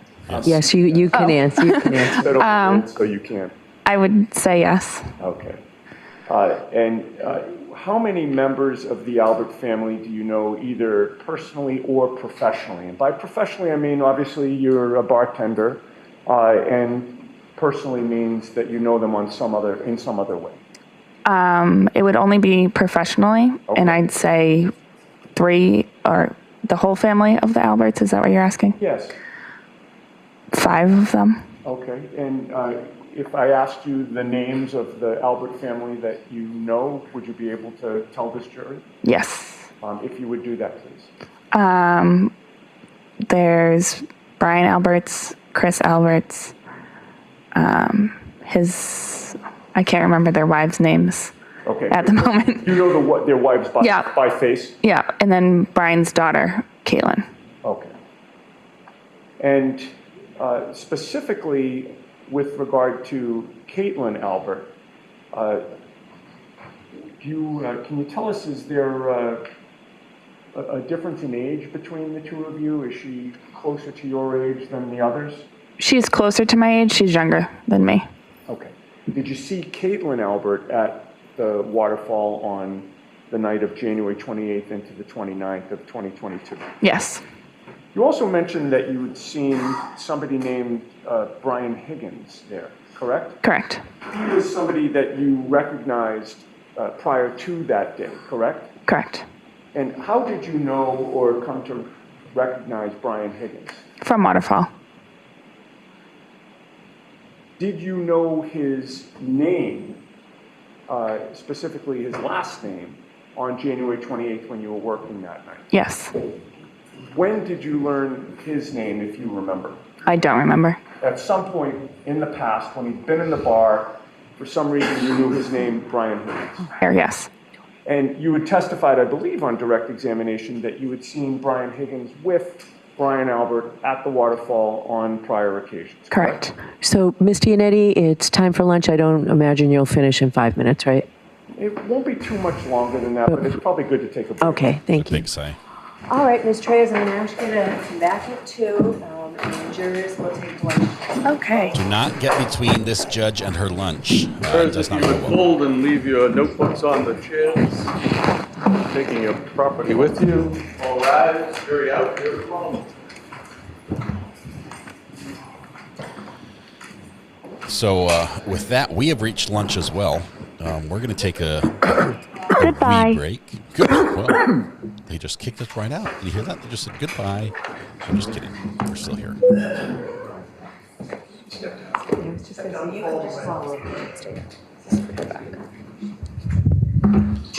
Witness leaves as well. See if there's anything. Thank you. We're in recess. Oh, we're in recess. We be done. We're now going to be muted. All right.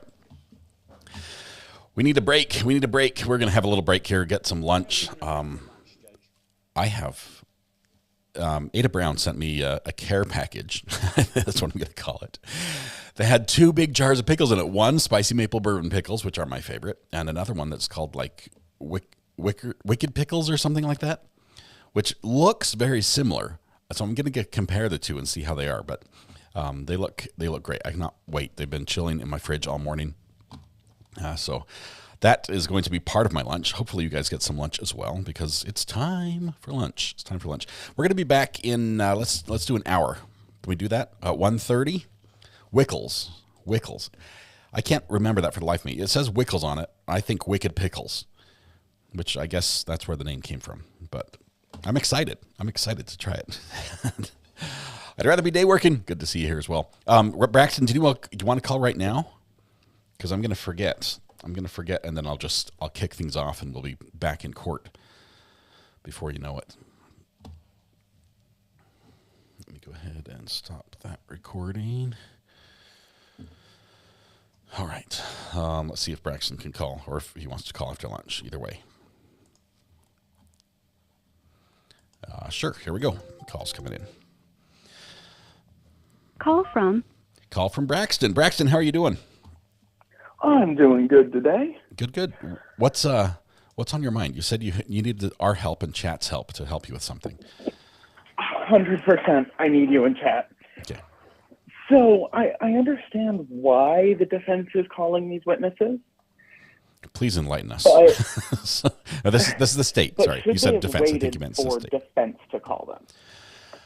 They definitely seem to be doing better for the defense than for the state. Like last couple of witnesses, I don't know what bit of information the state thought was good, other than that they're like confirming that it was snowing outside, or who drove the kids where. There's just, it's like what piece to the puzzle is this witness contributing? And I'm not hearing it. And if anything, they're building a consistent image of Karen Reed and John that seems to show that they were, happy. Yeah, I don't think there's been a single negative thing that these witnesses have said that would move the needle at all. Like, what they're doing is they're just giving defense their witnesses and letting them cross. Like, defense is just getting to cross all of their own witnesses that they may have called. And that is a huge win for the defense, because you get to lead on cross, right? So you don't have to carefully extract using carefully formatted questions and get the witness to say the right thing. You can almost put it in their mouth, okay? And just like, please say the following words. And they're able to do this over and over and over.